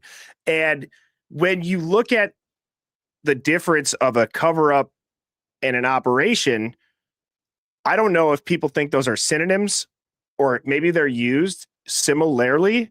They're very different. In a cover up, you're taking a risk every step that you take to do one of the things that you laid out. But in an operation, you have the green light to do so. And so for greater good. So now I think we might have, for the greater good, right? And I believe that what we are potentially seeing and what I've been flipping through in my brain is the operation is allowing things to happen to a certain extent. I believe why people are questioned the way that they are, but then I also think that the operation has gone wrong to the point where they are on the go covering their tracks. Like operation went wrong, didn't necessarily lead to the murders per se, but what we're doing now, let's be honest, if it's an operation, it's dog shit. It's over with. They're cooked because now we're onto it. And even the fact we're talking about it is a failure. 100%. This was never supposed to be in public eye. Right. Scrambling to cover up the public eye vision, but also the fact that these 4 college students were not supposed to be murdered. So that's another aspect. And that's a public interest. And the fact that everybody and their brother is still following this case, which they are, is an issue for whoever is trying to cover it up. Right. And I just think that that's something that people have to educate themselves on. I also believe that that's why I tried to take the approach in that mini series to not just go super, super, super granular right away and talk about how do these things even work? Because if you try to tell somebody, oh, they were parallel constructed, they Yes, might, yeah. right? Like they don't Yeah. know what the behind the scenes workings are. And it was great for me because I had to read these documents and read what the inspector general said. I've never gone into the weeds on that. I've just skimmed like, oh, this is kind of what it means definition wise. I've never looked at what an example would be. So back to you did a series, I think it was series 3. I could be mistaken, but you talked about the parallel investigation, meaning that not everybody, you would think that everybody that's investigating a crime or everybody who's law enforcement in general, FBI, CIA, whoever it is, would have access to the same information, the same documentation. But if you're not like specifically looking after one thing, that wouldn't pop up. So like, Yes. let's say somebody would put something in a system and it would trigger, they would let that other whatever entity know, hey, I'm also doing an investigation on that. But it's not like they share all. Case Explorer. Yes. So what I think the only way for us to do, because we're never going to know the truth. None of us have the security clearance. I mean, I have some, but none of us have the need to know the security. We're never going to know the whole truth. However, the fact we need to focus on that Brian Koberger is in jail for 4 murders that maybe he was a part of, maybe he wasn't. Regardless, he didn't do it by himself. We know that right now. We know that. We just know it. It's logic. The fact that he's coming back after the plea deal and saying he was coerced, whether it was his family leverage, whether it was the inteller making him, whether whatever being came down and said, you need to plead guilty for this, doesn't matter. We need to look at this as from our perspective as a citizen. This could happen to any of us. And all we can do is fight the one thing that's in front of us. And then the next thing that's in front of us. And unfortunately, that's where we're at. So for us being here, we need to figure out why Brian is in this situation and try to support the truth coming out from that situation and support the court actually listening to that situation. Do you see what I'm saying? It's got to be a cyclical pyramid kind of thing. And unfortunately, we're at that baby step kind of thing because we are right. There is something funky here. There's something funky with all the stuff. So Well said. all right. Well said. Yeah, because well, and I'm going to put you backstage, Solus, and then I'll respond. But thank you so much for the call. Thank you for your time. Bye, Yep. guys. Cheers. Bye bye. Great call. I have Sparkle, then Dead Men Awake, Backstats, Jeep Girl, Lazy Daisy, Jennifer. I see Tiffany Elena's back, so I'm going to bring up Tiffany Elena next, actually. And I just want to say one thing quickly. What Solus just said at the end is so important. And I'm going to go a step past saying this could happen to any one of us. It could happen to any one of us, and I'm going to go granular. Think about if it is an operation, think about if Brian's in on it. Think of if it's a psychological operation. I'm just saying, look through that lens. Not anything about the murders or the truth. Just hear me out. Even if none of that is what's happening, do you want to know what it's doing? It's bringing and shedding light on it so that when these D-bags at the top of the freaking pyramid scheme try to pull over a real false flag, either to get us into wars, something to happen with the economy, they're trying to lock us down, who knows what it's going to be. I think having more people awake, it doesn't matter how you learn it. And if you learn it through a true crime case, great. The tactics and the playbooks are very similar no matter what you apply it to. And so thank you, Solus, for the great call. And I'm going to bring up Tiffany now. Hopefully we got some audio. Hello? Hello? I can't hear you. Oh, son of a. I, How about now? nope. I can read your lips, but I can't hear you. Can you hear me? Yeah. Well, I'm going to X out and then let me back up. Okay. While I'm waiting for Tiffany, guys, I am out of my water and I can't text my lovely wife to be so kind and come down and fill it up for me. So I will BRB. I will go and I'll try to be back in 1 minute.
All right. Sorry about that. Thank you all so much for waiting and for the patience. Hopefully, Tiffany's back. So, third time's the charm. Can you hear me now? Can you hear me? I can hear you. I guess the dog was on the roof. Yeah, I got upstairs and I'm looking out the window. I'm like, holy hell, I got to get this damn dog off the roof.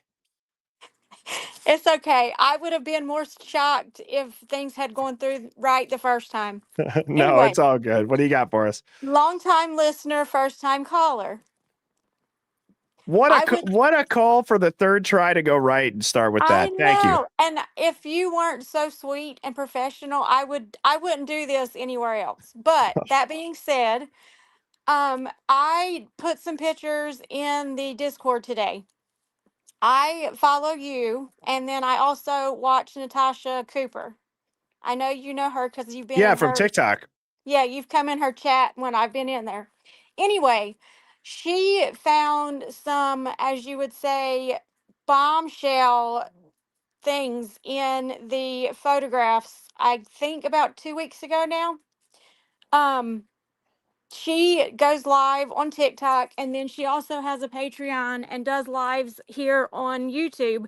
And in one of her lives on YouTube a couple weeks, or Patreon, anyway, a couple weeks ago, they found a eyelash in Ethan's arterial spray in the photos. So I am so glad that I was after Bellamicia, because after seeing the photos and all that she has found, I am 1,000,000% sure that the police are covering up things, because the eyelash, and you can actually see a tear in the blood. It's like, I was so shook after seeing it. But they took pictures of it. You can see the tape around the photos where they took pictures of it, but there's no mention of it, according to her, in the documents. I don't read documents. I let y'all do that. But there's no mention of the eyelash in the documents. There is hair in the same arterial spray. There's hair that was photographed but not documented. There is also, and she got some new software recently to do her stuff. And there's also that same eyelash is on the back of Ethan's phone in blood. And are you going, because I've seen that. I was just looking on the Discord. I can't find it, but when I make the quick It's under cut, Hive Mind Finds. okay. When I make the quick cut for anything that I can't pull up, I try to overlay it. And Right. I've seen that photo. Where are you, before I say it, I don't want to jump to conclusions. Where are you going with that as far as like who that could potentially, whose eyelash that could have been? Is that where you're going? I'm going to the fact that it seems that whoever's eyelash that is was being made to watch. Oh, Why would there it is. somebody's face be in blood on the wall? Like, how would, and it's a very thick eyelash. It's not a, it's not what my eyelashes would be, even with mascara on. I mean, you can see the eyelash and you can see the tear there I underneath can't the see it over the million true crime with Natasha Cooper watermarks. Holy hell. She put those on there because people have been using her stuff and not, she doesn't care that people use it. It's just that they don't credit her for it. Oh. So that's why. If you Oh, I keep see. going, I think that there are a few pictures without the watermarks. Keep going. Yeah, here. right down here. So there's up here at the top, there is a fingerprint. That's a fingerprint right there. There's also, in some of those photos, there's hair. There's a hair right there. You see the hair? Yep. Well, is this a hair or is this that's a perfect circle? Keep going. Keep going. There's more. No, I know. I'm saying in general though. Look at this. I mean, this is does that connect?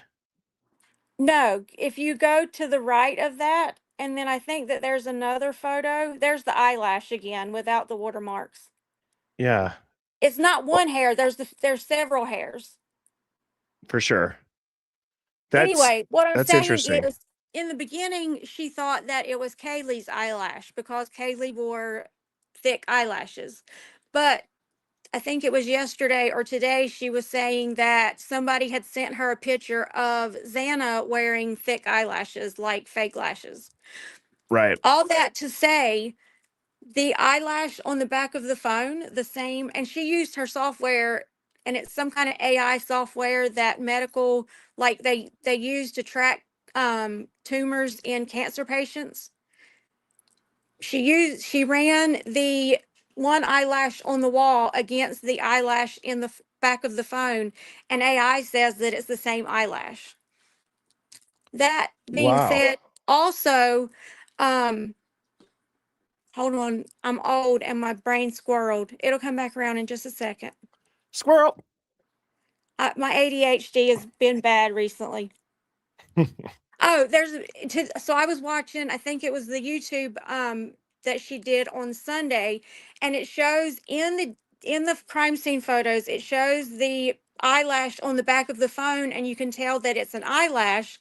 And then a couple pictures after that, it's like they've swiped it so that it doesn't appear to be an eyelash, like they're trying to smear it so that you can't. I mean, I don't know why they would do that and then leave the photo in the crime scene photos. But a couple of photos past that, there is a marker beside the eyelash on the back of the phone, and it's been swiped. Like you can tell it's blood, but you can't tell that it's an eyelash. Anyway, I just think that the police are covering something up, because why is there so much evidence, like the hair in his hand? Why was that not tested? There's no logical, in my mind, there's no logical reason, even if they thought it was Ethan's hair, why didn't they test it? That the only thing that I could say, and I'm probably going to end up saying this till I'm blue in the face, and I'm not saying that I'm right, but I'm more so just reminding people that Inspector General document for dual constructing, deconflicting, is the only thing that I can think of where the public document is saying this is not tested, and it really was because of some reason why. Right. Like the hair could be looked at the same way as a phone number. If that Right. phone number crosses with somebody else that's already having an investigative interest for something else, or whatever that reason may be, I'm just saying now, finally, we've found the mechanism. It's not a conspiracy. Right. The It's just that, OIG says they could do that. right. Well, I Not was saying that mind that's what it is, blown. but No, no, no. I understand. I was just mind blown that the I mean, we've all known the brutality of these murders, but to see the eyelash in the wall, like how else would somebody's eyelash and a tear get in blood on the wall, other than, I mean, you're not going to accidentally, I mean, obviously it was a horrendous crime and there's no telling what all went through. And you know that Xana fought like hell to try to get away or whatever. It's just it's horrific. And I'm on the drug side. I think that it was related to drugs. And it's just sad that these kids got wrapped up in it in however way. They're not with us anymore, and it's horrible. That being said, the North Carolina coast is a lot better than the South Carolina coast.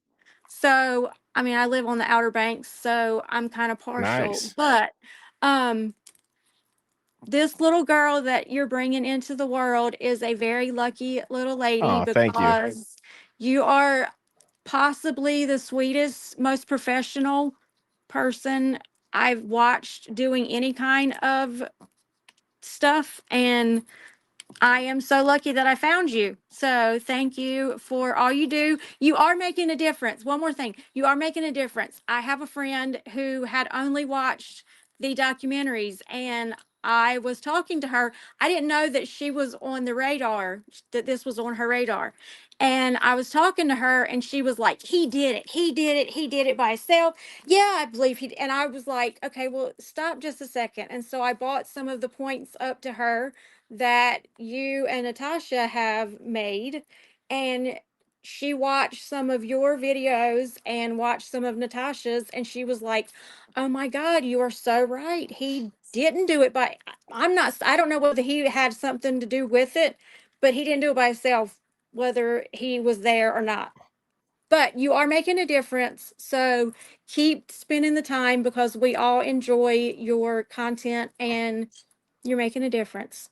So, Well, Tiffany, thank you for the kind words. I just want to correct one thing. It's not just me. We are making no, a difference. And you know what I'm saying, but I I know, appreciate yes. that big time. But I That's mean, very kind of you you. take a lot of time to do your regular job, have a wife and a baby on the way, and still put out 5, possibly 6, some weeks streams that keep us all with our ADHD brains. You keep us engaged, and so that says something.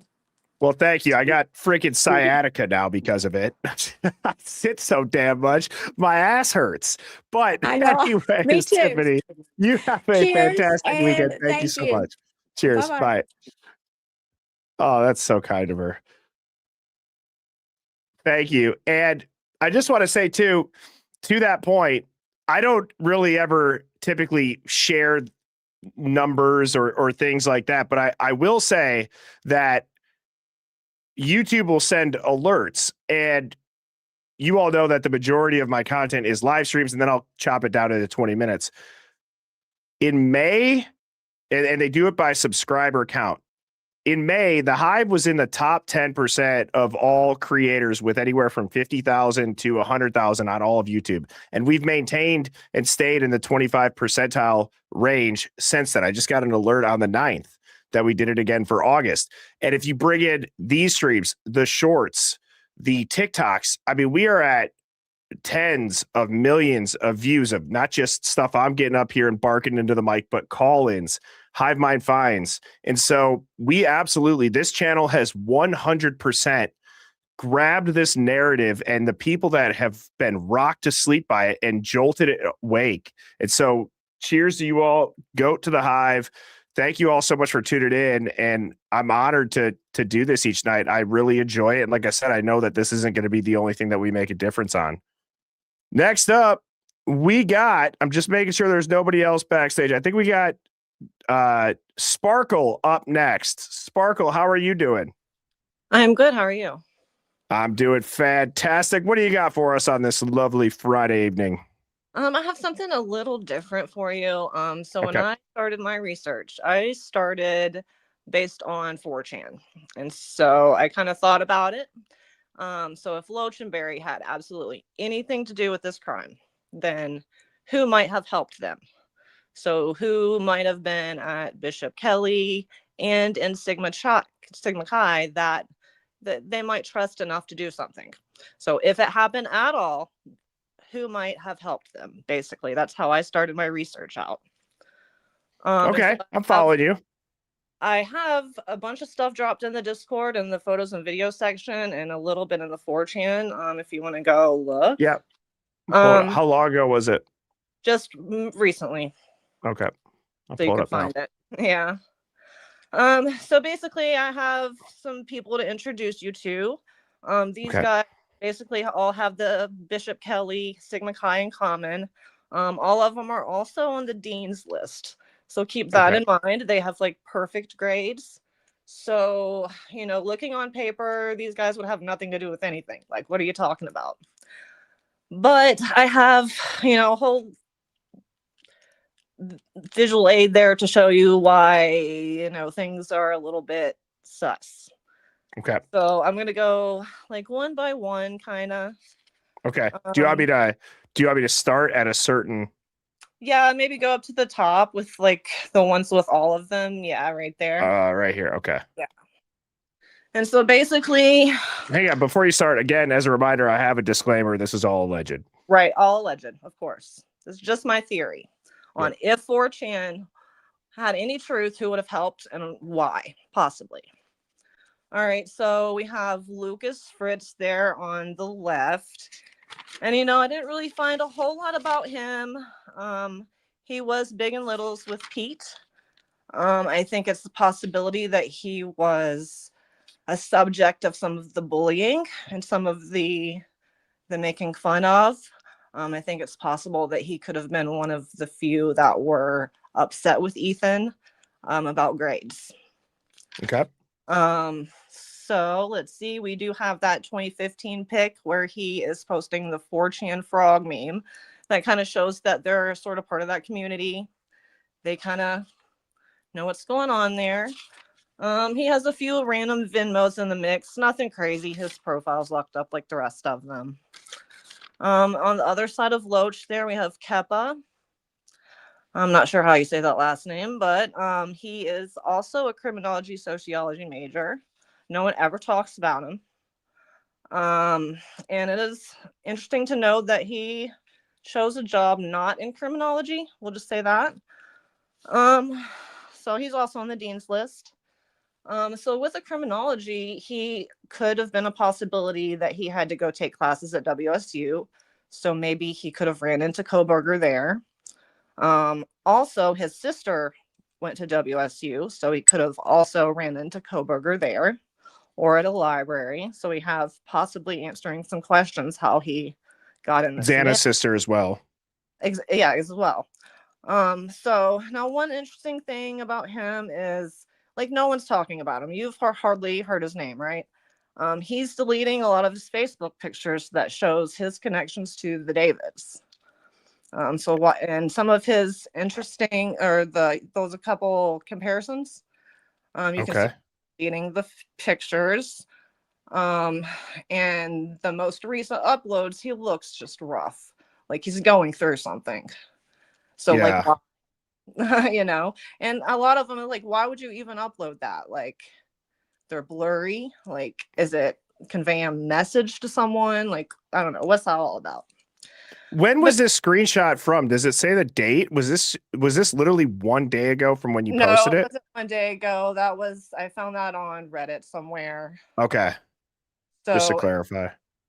Yeah, that's just letting you know that, well, off on a different tangent, I think that the 1 a.m. guy turning around was Barry Ocha, and I think that proves that we can connect what looks like that car to the type and model it is, the 2011. Okay.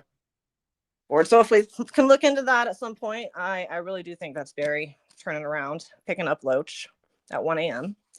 But anyway, back to Keppa. He's just got some sus Venmos in the mix. So we have something Hunter Chapin to Keppa. Carrots for my pet stallion. Well, that's interesting. What does that mean?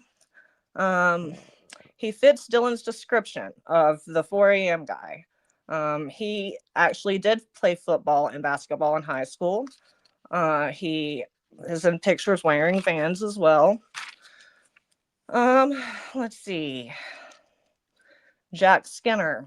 Now, he went to Bishop Kelly, Dean's List. He's also an officer in Sigma Chi as well as Keppa. I think he was in charge of the scholarships.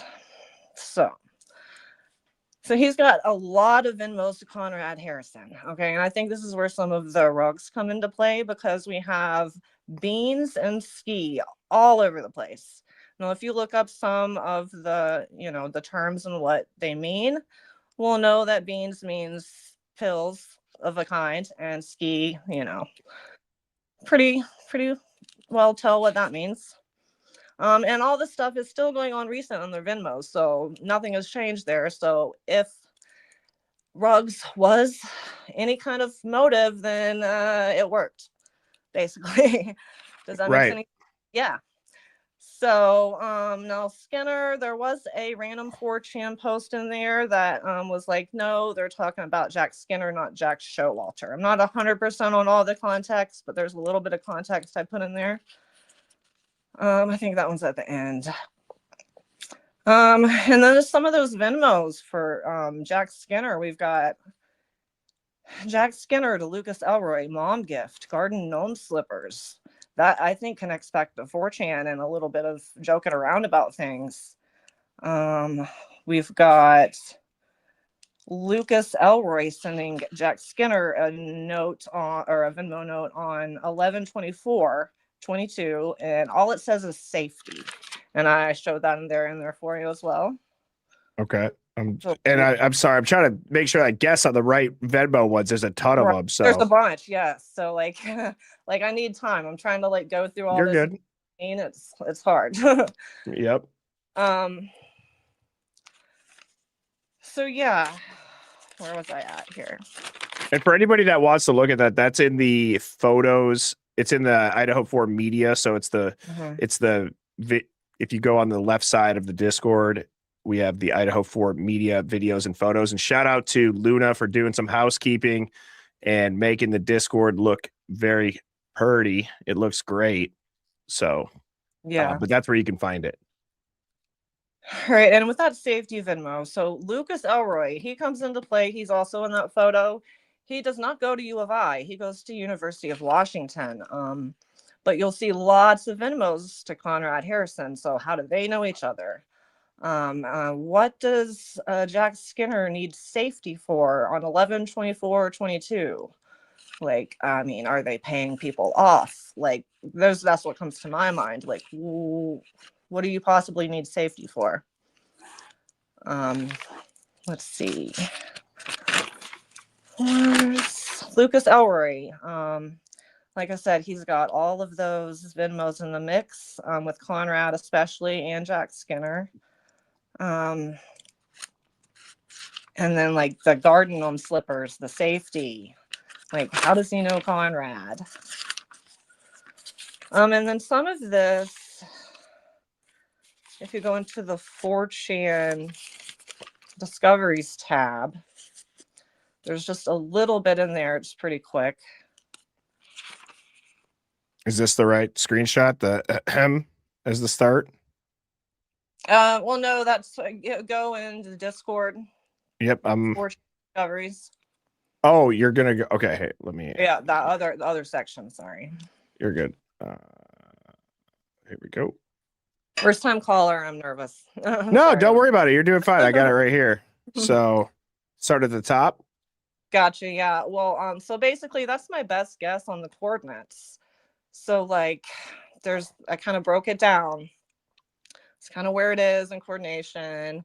And like my best guess for that first set is, did something happen on the highway cleanup day? Because if you'll see in that pic, like Loach is in the front and he looks irritated, pissed off. I just think it was like a month before. It's just a possibility of something happened that day where maybe he was done or he was pissed off about something. So that's all I really got with that one. But the other one, I want to really see if anybody else can see the gnome that I'm talking about. You think so? Okay. Well, so basically, this is kind of talking about the post, and the one post the guy made the post about the boyfriend satellite. Do you see that there? Okay. Go to the next one. Let's see. I'm doing my best. Go the one in the middle. Go down. Right here. Down below. Right there. Yeah, right there. Okay.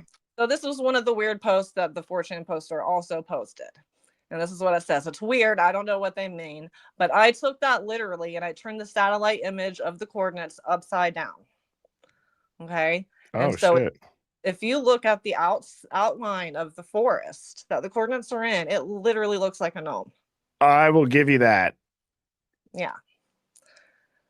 Wow. So that's just, something I noticed that I wanted other people to see. I mean, to go through all that and then to figure out to flip a satellite image in a figure of a gnome. I mean, I could see that outline. I mean, that's kind of crazy how you got to that point, because I would have never thought to do that. Right. And so what's the significance of that? I'm not sure, just that we know that they're talking about garden gnomes, and all that different stuff. And then you have Jack Skinner talking about garden gnome slippers as a gift and haha. So it's just interesting. And I don't know. I just think that, motive wise, I think maybe bullying. I think that's a very big possibility. I think maybe some of these guys felt like they needed to work harder because, people like Ethan weren't. Maybe, and there's, like I said, all these Venmos about the beans. I think maybe some of them started doing Adderall and stuff just to keep up. This is some possibilities I've thought about. So, Well, I mean, you've gone deep on it. I would say one of the best things about you posting that in the Discord too is just a plethora of screenshots, because things have been being scrubbed for quite some time, but especially as of late. And so Right. that's another reason too for our Discord why it's awesome. But I gotta tell you, the gnome being flipped upside down with the satellite image, yeah, I don't care, even if that has nothing to do with the murders. That's still the type of the fight still the type of a hive mind fight that it just scratches the itch for me, because I'm like, that's so crazy that could line up. right. So it's like, was that a troll or was that someone inside? Is that well known to locals out there? I don't know. Yeah, that's what I was questioning. So It's all of these interesting for guys sure. would have known that, and I think if it We happened, would have known that. yeah, Did I you see think it? No. Did you see what I did there? yeah. Okay. All right. I'll I think if cloud it happened, they myself. would have all worked together and all had separate jobs. They all would have had something to do. I think it's possible also. I'm the one that thinks a bow and arrow was the second weapon for many reasons. Keppa also has been doing that since he was a child. Him and his sister are in multiple pictures with crossbows, bows, and arrows. So I'm well versed in that. And I think that could have been possibly what maybe someone was holed up in the room, pointing at the stairs. And maybe they got Kaylee that way. Maybe they accidentally went off and they shot her with the arrow and then she ran to the room or something to that effect. It could also answer some questions of what they were carrying, things that like arrow sheaths and stuff, things that are meant to take out arrows are also like weirdly shaped. So that's kind of why I think bow and arrow was a second weapon. I guess that's about it. Not sure. Sure, we can always go over it another time in a more organized manner as well. No, that's fine. I get it. I appreciate when people call in and when they have notes and they refer to stuff that they've posted. And that's obviously what tonight is for. I want to hear from everybody. And so for it being your first call, I think you did great. And I appreciate you being patient backstage, Sparkle. I hope you have a great night. For sure. Have a great one. Bye-bye. Cheers. Peace. All righty. I did see that Dead Men Awake was going to be next and then dropped down. So I'm going to go with Dead Men Awake. How you doing, brother? What's going on, brother? Not a whole lot. I can tell you that this case obviously has been crazy. It continues to get crazy. But one of the things that I did not expect is now there are things that seem to be coming to light, quote unquote, officially, that we can't cross-reference. And I know that you're really tuned into the Whitcomb and the Turvey stuff. So I wanted to tell you that first,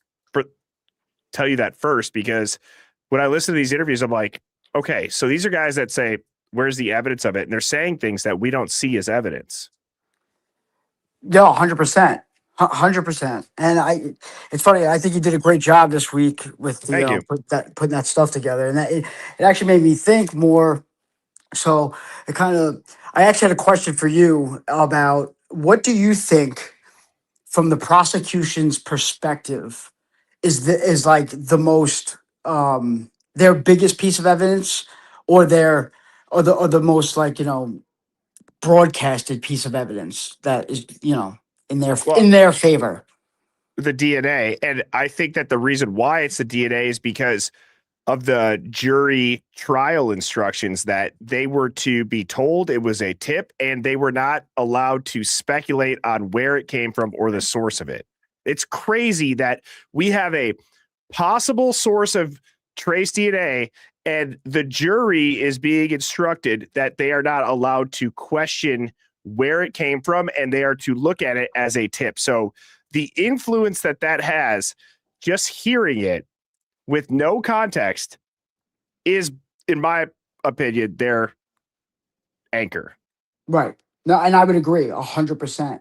And then so I started thinking about it like, all right, so if they don't have that, they don't really have anything, right? They need that piece of True. evidence.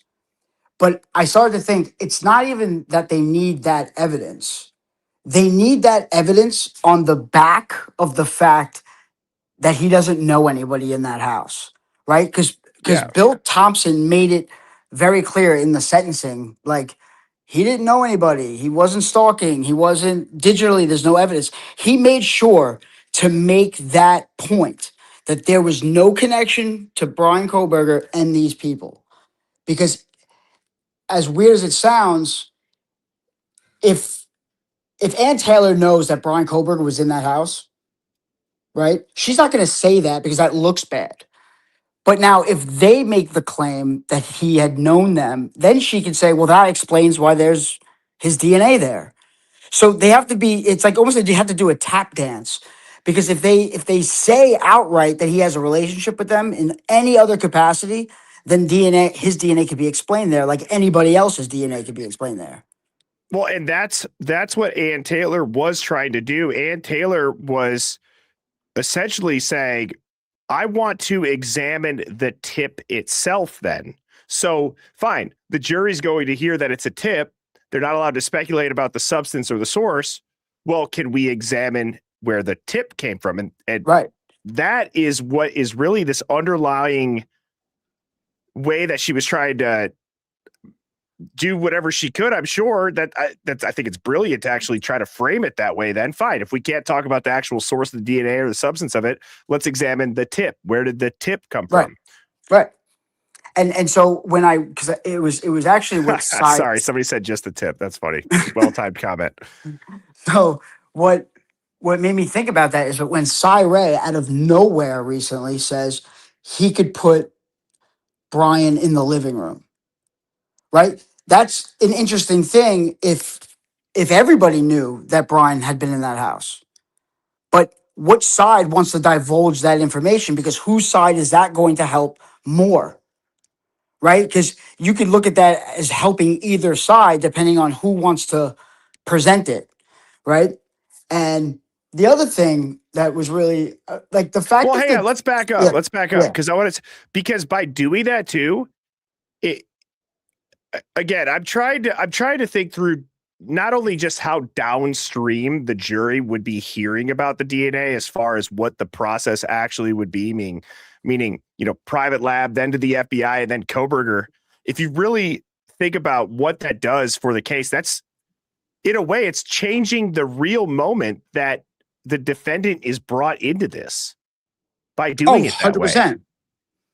100%. It changes the and the fact that, like, it's like they're almost protecting him knowing somebody or being around them, because Cy Ray is adamant that he has contact with them or that he's been around, and that's completely opposite from what Bill Thompson says. So as much as he's going on supporting the Goncalveses, he's not really, because he's going against what the prosecution's claiming by saying that, because Bill Thompson's saying that there was no contact, no digital trace, nothing.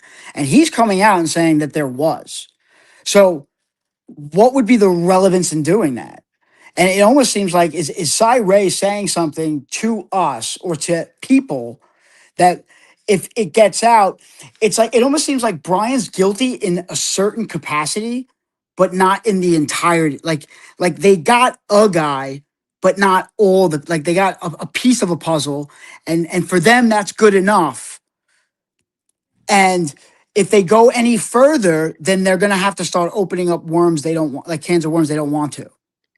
Well, it's funny, as you're saying that too, one of the things that I did not put into the first 4 parts, but will be in part 5. I don't even know how many parts I'm going to do because I like that format because it really helps me organize my own thoughts, as I've said a handful of times tonight, by doing those mini versions of the episodes. But one of the things that I don't think that people take into account enough that I was going to say is that June 18th, do you remember what that was? That's the alternate perpetrator hearing. Okay. That's when they're starting to identify this information regarding the proposed alt perps that Ann Taylor is going to talk about. There is nearly a half an hour where they like the closed sessions, right? But if you pay attention, so I have the exact times, so I'll just read this. So from approximately 1:36:17 to 2:07:05, so nearly a half an hour, the closed session turned to the status of ongoing investigation into a potential leak in the case. So when I connected that dot in my mind, I'm like, hold on. That's the day, the alt perp day is the day that it turned into an ongoing investigation into a potential leak in the case, and it is. Right. How wild is that? Did anybody know that? Because I knew of both those, but I didn't know that it happened after like a 30-minute deliberation. No, I didn't know that. I absolutely didn't know that. And it just, even because you were talking about Jesse James Bailey, right? And like I didn't know much. Like I knew some, but like even the fact that he gets sentenced the same day Brian, pleads guilty, right? The same exact day, July 2nd.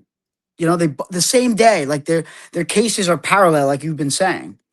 And it's just odd that we don't even like how is Molly not so important? I just want to say one more point, but really, I mean, think about what we're talking about. One conversation starts as who could have else or who could have done this? Somebody else could have done this. That's the talk they're having. And then it turns into who's leaking information. I mean, that's literally what happens. Right. That's right. Like asinine. Sorry. All right. So no, Molly. you're good.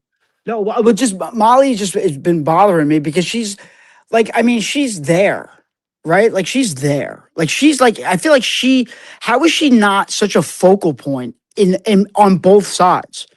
Like she's there at 3:51, right? She shows up on the 1112 camera with her flashlight, allegedly. That's her. Who knows? Maybe I don't know. I thought one time it was Xana, but I mean, like, so she shows up, and then at 3:51, exactly at the moment she shows up on this camera, Dylan's saving a number, right? Like, so it's exactly the same moment that this is happening, and then she says she sees somebody bobbing up and down in the window, right? Like that to me correlates exactly with what Dylan hears is somebody's here. Right? Like those 3 events, I feel like are happening simultaneously, right? Because whoever's upstairs is kind of hiding from being seen. And someone says, I think somebody's here. And so Dylan's hearing that, right? So that kind of pieced that triangular for me. Like that's that moment. And then I don't know, did Brian meet up just to, I don't know, maybe he relapsed, I don't know, and score drugs. And now he's in that area. Who knows?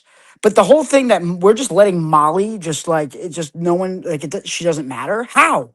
She is such a huge piece of this puzzle that has just been. First of all, they didn't even let us know who she was for how long. You know what I mean? Like they didn't. They like it took her getting pulled over and that video to be released for us to even know it was her. So there's something like with her and like I mean, who knows? Maybe she's the one that says I'm here to help as she hands over a bag, to the people inside. Like there's I think Molly is such a huge part of tying. I mean, she's there at the moments before. And to that point, again, one of the things that I do in the unaccounted too is I'm aware of what we've talked about at lengths. And that's why in this series, I try to take a different approach that could still line up with the things that originally led us. But I've always wondered about Molly, and is Molly the eyewitness that they're actually referring to? Or is Molly the convenient person that happened to be there that's now said eyewitness?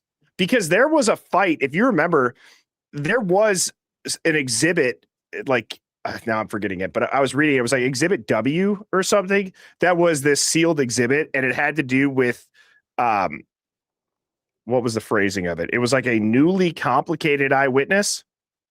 And then I've always wondered, if that's not Molly, then who is it? Does anybody remember in the Hive about that? And again, sorry, I know I'm distracting you, but No, not at all. Not at all. This is good. But I agree. Molly's got some odd shit around her. But it's not even like she's odd, but it's more so how they're treating her. Like they're not like, how is she not being like completely like being like interviewed over and over? Like, what do you mean? What did you see? Like you're there. You're there as this is about to go down. Like you can't give us any information about, like, you're the last person not in that house allegedly to see what was going on around it. And like she gives these like it's almost like I feel like it was either told, don't say everything you know, or in her like her own is like she's protecting herself or people she knows. Because the fact that Dylan's saving a number the exact time she pulls up, I mean, like if you had to like what are the odds of all of that? Like the sheer odds that they're not related. That Dylan's saving a number, she's pulling up. Meanwhile, we know from the recordings that we got that, right, it sounded like they were trying to score some drugs earlier. And here's somebody who's connected with drugs, shows up to the house hours after the place is closed with food, and we're not thinking she's tied to the drugs. Like, that's crazy. Like, that just seems like if you told me she's not involved, I'd be like, you're a conspiracy theorist. Like, that's crazy. Like, she's literally in the center of this entire scene that's about to go down. And she happens to be the one that places Brian there. Her testimony is what places him there. Oh yeah, I saw him. He was right there. Like, okay. Think about everything that has built this case. It is the most WD-40'd, held together by duct tape prosecution I've ever seen. From a 3-decade vet being Bill Thompson. Absolutely. Absolutely. And then you add on the fact with Ann Taylor, right? She was, defending Xana's mom, right? Like, she's the perfect person to now defend Koberger, right? Because they have to make it look like she's fighting. And so we're like, look, she's trying. Meanwhile, she knows what she's doing. She knows how to make it look like she's trying, but also it's like when people like throw a game, you gotta look like you're trying. You can't just go out there and pretend. You can't, Well, that's what it is too. That's a great analogy, because if you've ever seen, and now I'm forgetting the name of the show, but it had to do with the refs in the NBA, and you can very easily, just by a couple blows of the whistle, influence shaving points by, I forget, it was 7.5 or 9.5 points, whatever that ref, I forget his name now, but it was a big story. Like, the NBA is rigging games with the refs, and there was also the Arizona basketball players. They don't have to do much. You have to look for the pattern, because a couple of games, how do you prove that? But when you look at the pattern and then spreads and you cross-reference it and you look at certain calls, and it's pretty remarkable. The only time that it really comes out is when somebody talks. Because in the case of the referee in the NBA, for an analogy here, his calls, his percent rating on correct calls was one of the best in the leagues in all the NBA. He got caught because people were talking. And so that's what I feel like is going to have to happen in this case. And I'm not talking Cy Ray, Chris Wickham, Dr. Right. Turvey talking. I mean, I'm saying somebody's going to have to talk. Now, the big question is, why haven't they? And I understand there's going to be comments that already come in by the time I can finish the statement of they're fearful. They've been paid off. I know we've talked about that a billion times, but is that are those the only two reasons on the list? I would actually shout out that they don't know. Like, I think that's a big part of it. They don't know. And I also think that what's even more influential than those two things would be if the police are like, this is an ongoing investigation, and if you talk, you're going to go to jail. Like that silences people, especially young kids or young adults that don't know anything. If the police are the ones doing the you better shut your mouth, otherwise, you'll get locked up for obstruction of justice. That's the only that's the only one that I don't know how to describe it, guys, because we have to consider all things. Unfortunately, I do believe that a lot of the stuff that has been quote unquote solidified in the public eye of we have figured it out. People are going to hate when I say this. We have figured it out with bullshit. We've connected the BS and figured out the BS, not necessarily the real events. And that doesn't have to mean that everything is fake. It's one of the things that you guys are going to hear me sound differently on. I am having to change my opinion on everything being fabricated because you have to be able to work fake things in amongst, a bunch of real stuff. And so when we have this idea that, oh, that's been debunked or, oh, that's been figured out with the stuff that's public, and then if you want to give credibility to guys like Chris Whitcomb, Dr. Turvey, Cy they're saying it's all not public. So what have we figured out? Right. Right. And plus, if they were going to, if it was all fake, like I really thought about this. I mean, I feel like, I hope at least the FBI and the powers that be would do a way better job at it. Right. Like, I feel like we wouldn't be really like, if they were like, they could have just had a knife. They could have had more DNA. They could have, they could have really bolstered the case against him.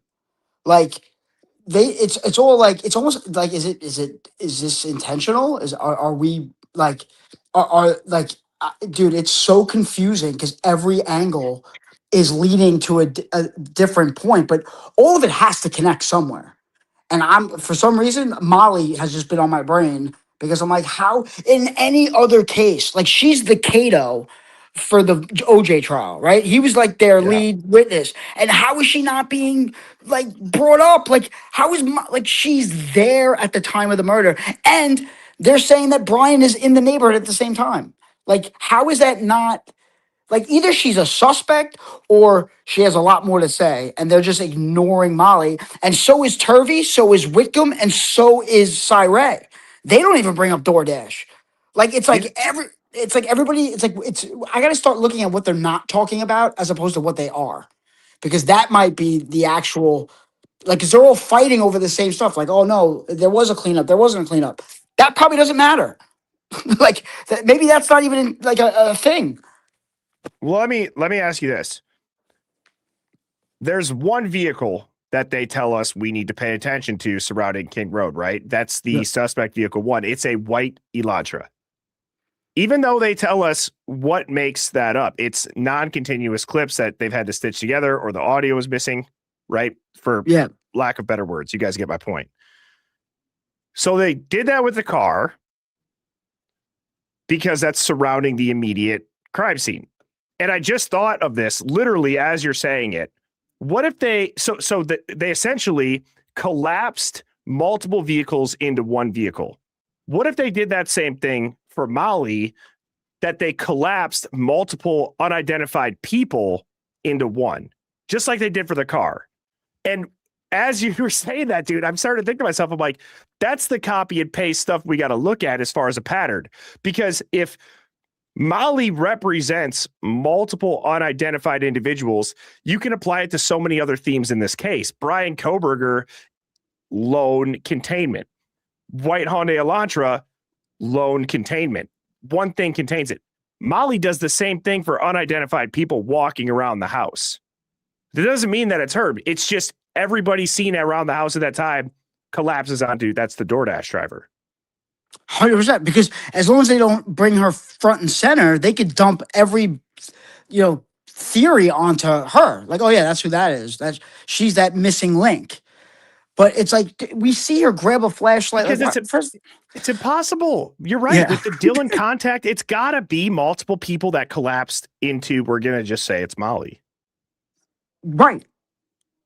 Right, but it's just a simple fact that I felt like I mean, you know more about what like Ann Taylor was doing, but like I feel like she didn't even go that hard. I feel like the DoorDash driver we've just accepted as, oh, she's a 50-year-old woman who happens to be a CI or might be, and she happened to be there at the time of the murders. It's like, what? How is that not like the only thing we're talking about? Like Netflix should have had just an episode on her. Like she's walking around the house with a flashlight. Is that not suspicious? like they had to like come up with a story. Like they're like, crap. By the way, your CI got caught on the 1112 video footage with a camera. How are we gonna explain this? I don't know. She couldn't find the address. Bro, perfect. Dude, okay. I need to write this down. Or mods, Luna, Dawn, Brooke, Beck. Could one of you guys text me this or send me a message on Discord? I don't have a pen near me, and I don't want to lose this train of thought. But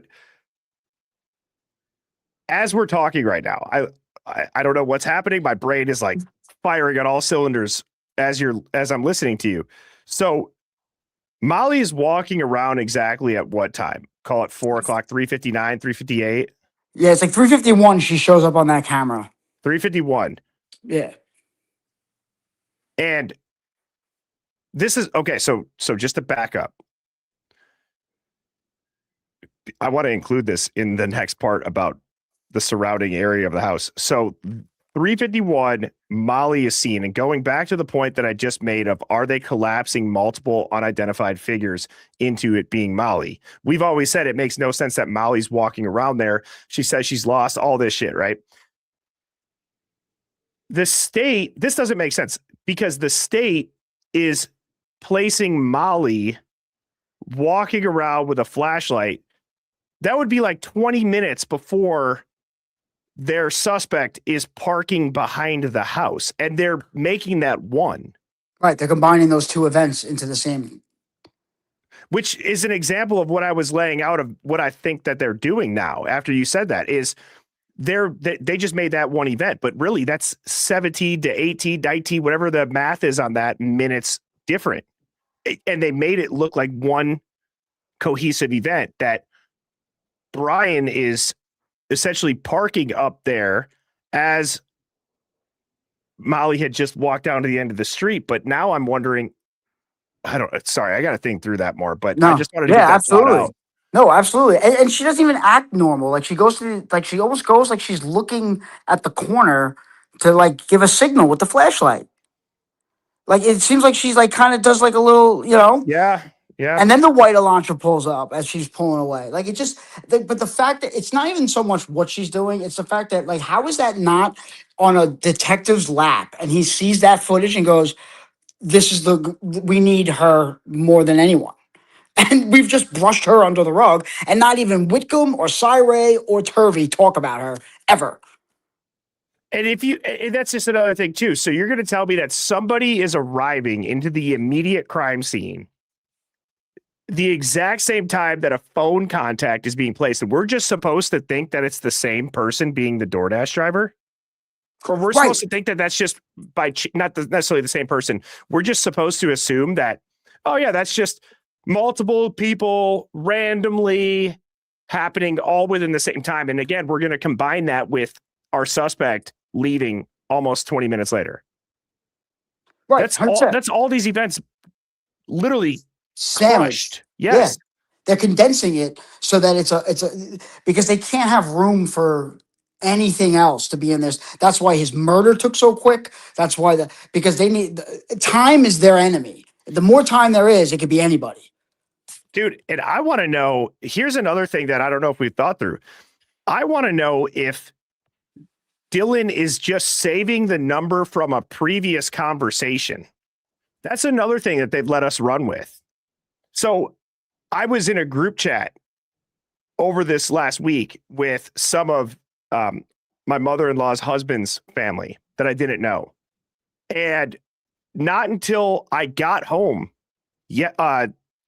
whatever, not until I got to the airport yesterday, did I save the contacts from a previous conversation.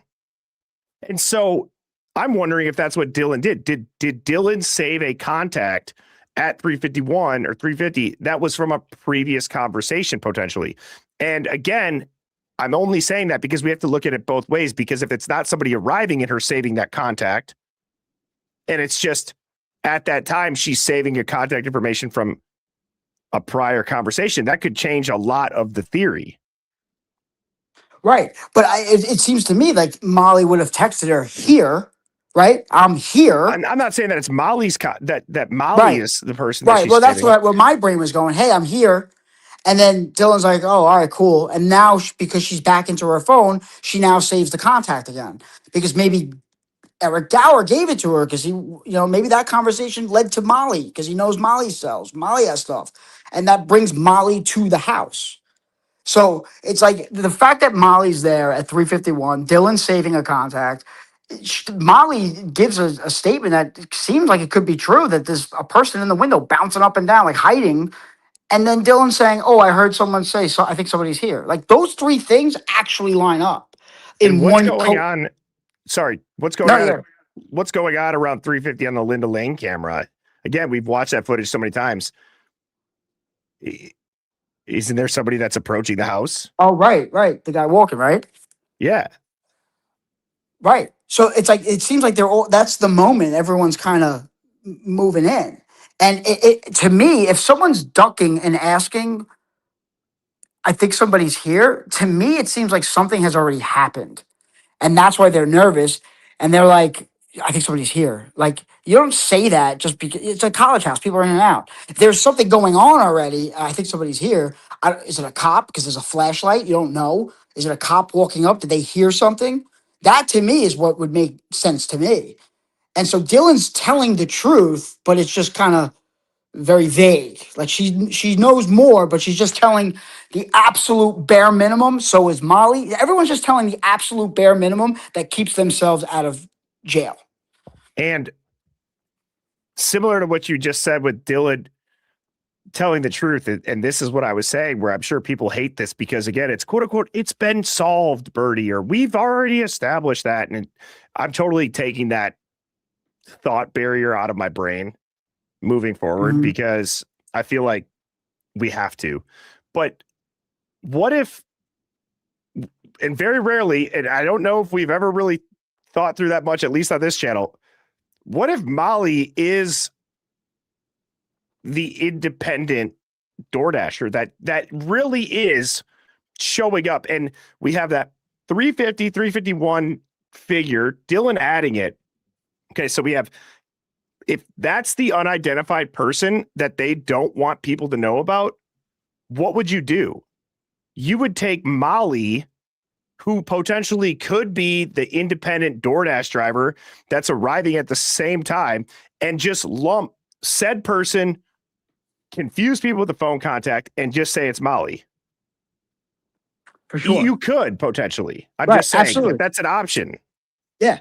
And I have just the last thing, I don't want to keep you, but the last thing too that I'm starting to really believe is that I think the Ethan and Zeta came home that morning. Like in the morning, like I'm talking like 7 o'clock in the morning. And they walked in on a cleanup of sorts. Because if there is no mention from any of them about Ethan or Xana in any of their testimony until Detective Gooch inserts Xana into the story going, oh, do you think it could have been Xana? And then Dylan's like, I guess. But she doesn't say when she's home. She's never. So I don't think they ever, and that's why we don't know where they were. That's why nobody knows where they were because they weren't home. Say I that think again. Say that again. So Xana and Ethan are never mentioned at all from any of the people's testimonies that were like Dylan or Bethany. They never mention them. Last we hear that the Sigma Chi house. But we don't know when they get home. Nobody knows. Not even Chris Wickham knows when they get home. Well, and Dylan never mentions Xana ever. It's always Kaylee that runs up and down the stairs. It's always Kaylee that's screaming or crying. And then Detective Gooch says in like the second interview, I think it is, could that have been Xana? And then Dylan's like, yeah, I guess it could have. Like she's not. I said, I think it could be.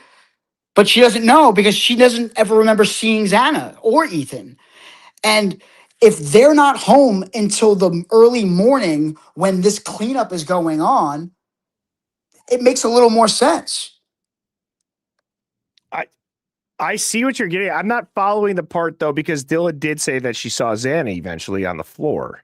Or is she? Are you referring to her saying that? No, right. So she sees her on the floor the next morning, right? But we don't know when she sees her on the floor or what. Like she could have witnessed the attack that happened on Xana and Ethan as they got home, right? Ethan goes in the room, maybe he's getting ready to jump in the shower. He was been out all night, right? So he's getting dressed. Xana, they're upstairs cleaning. They're upstairs cleaning up whatever mess that they have to clean, and they're walking into this disaster, and now they're like, oh crap, like we have these two witnesses walking in the house now because no one expected them to be home. Maybe everyone in the house thought that they were going to go spend the night at WSU like they originally were supposed to, and now they crashed somewhere. That's on. I was in college, I crashed everywhere always. Now they're walking in at 6-7 o'clock in the morning while this is taking place, and that's why Xana and Ethan are never accounted for those all those hours. It's definitely a different way to look at it. I mean, it is a different way to look at it. Xana's blood's not anywhere outside of the room, obviously, but you do have the DoorDash and the stuff in the photos. I'm not saying that couldn't have been put there afterwards. I see your point. I appreciate the thought process for sure. Man, what a great call, dude. I appreciate whenever people get my brain racking like that. And so, as always, it's great to talk to you, man. I hope you have a great weekend. Brother. No, I'm glad you're back, brother. Cheers. Thank you, Manny. I'm glad to be back. Peace. Hive. That's going to be the last call. I usually try to wrap these up around 2.5 hours. I think we did a great job tonight getting through a bunch of calls. Everybody backstage, I apologize. I will be dropping the link tomorrow for the Hive Plus War Room. The mods, if you guys could please drop that link one more time. I'm thinking I'm going to do it at 10. I'm thinking I can. I have a couple of things to get done in the morning, and if I can get my ass out of bed and go live at 10 for the War Room, that would be great. I have to pick Mrs. Birdie up from the airport, but I wanted to make sure I also get through these super chats as well. Thank you all so much. Fantastic calls. Luna, again, thank you for the jewels.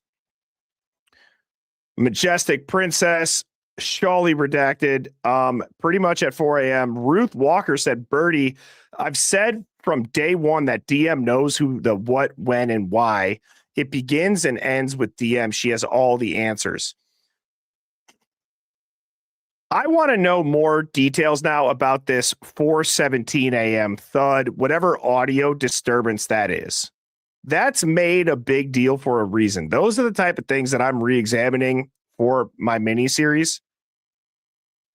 Because whatever the 4:17 a.m. thud is, they've either made that a big deal when it's not, because they need to explain the flurry of messages that happens shortly after. But that thud, that noise, is not nearly towards the top of the list for significant audio stuff that we hear on these cameras. So they had to make that 4:17 a.m. thud a massive deal because it would then explain the 4:19 texts and calls. But I'm not sure that that's the case. We've always assumed that it's some thud, the barking, that's why they're calling each other. It doesn't make sense. Just like suspect vehicle 1 driving around, stalling, and then I'm going to decide to go do this. The simple answer is he was hyping himself up. He was nervous.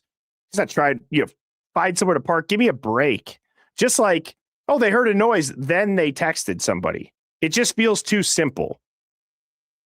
Type of 1, if you guys agree, maybe not agree, but at least are like, oh, that I could see that now that it's said in a manner of, well, they made it a big deal. Why? Well, what do they make a big deal? And what comes right after it? Is something made a big deal to justify something else? And I feel like in those texts, with those texts, it could do that. Renee, thank you. Majestic Princess again. Bex Tats, thank you for being a member of Hive Plus for 2 months. Said, Birdie, did you see the interview with the hotel manager. If you want to laugh, that's a good one. That woman belongs in an institution. I haven't seen the whole thing. I've seen a clip, and I saw somebody on X type out a little blurb about it saying that Brian said that he had two names. He's Brian Michael Koberger and Michael Brian Koberger, something along those lines. But I do have that on my to-do list this weekend. Chris, thank you so much for the jewels. Pineapple Diana said, B's back. Thoughts on the G's Hannity interview? I have not watched that yet either. And holy hell, the quality in Atlanta completely cracked me up. She was truly entertained. Yes, I have to watch both of those. Thank you for the super chat. Pieces of April. Aaliyah, I don't play, I slay. 405 said, is she talking about the hotel manager interview? I believe that caller was. I'm forgetting exactly what caller that was, but yes. Nikki B, Colin Stevens, Arlene, Pineapple Diana again said, I know peeps won't like, but I do not think Ellie was corrupt, but looked that way. I feel so confident FBI put them under a gag order because of the cartel case. And my goal in making that miniseries was to just, again, educate people about what does a real operation look like.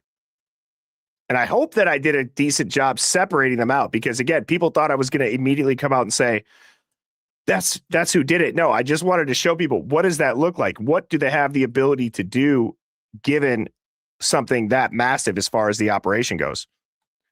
Jasper, thank you so much. Jay Bellamy, Pineapple Diana, thank you again. Said, you look like Limp Bizkit 90s and not the dog on the roof. Fred Durst, 1990s. Oh, man. Damn it.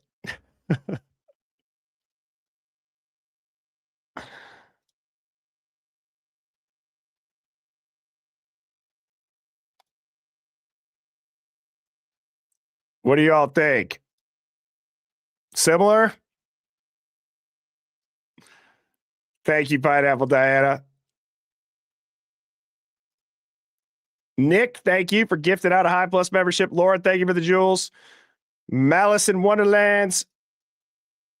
Dana, thanks for being a member for 1 month. Said it's beyond crazy that questions can't be asked for the evidence. Great job, Hive. Love everyone's theories and thoughts. Thank you, Dana, for being a member, and I appreciate that. Same to you, Melissa. Susie Leia said, thank you for thinking of us while you were gone. Absolutely. I'm glad that I ended up doing that. It opened up an entire different realm of creating content, if that's what you want to say, that I'm not that familiar with, but it was fun. It was fun to do that, and I'm going to continue to do that. I'm glad you all enjoyed it. Frosty Phantom, thank you. And Hive, with that, great job this evening. Everybody in here gets to go to Ward. I will be on tomorrow. I'm going to make the decision right now, 10 a.m. Central, Hive Plus War Room. I will see you then. Have a great night, everybody. Cheers.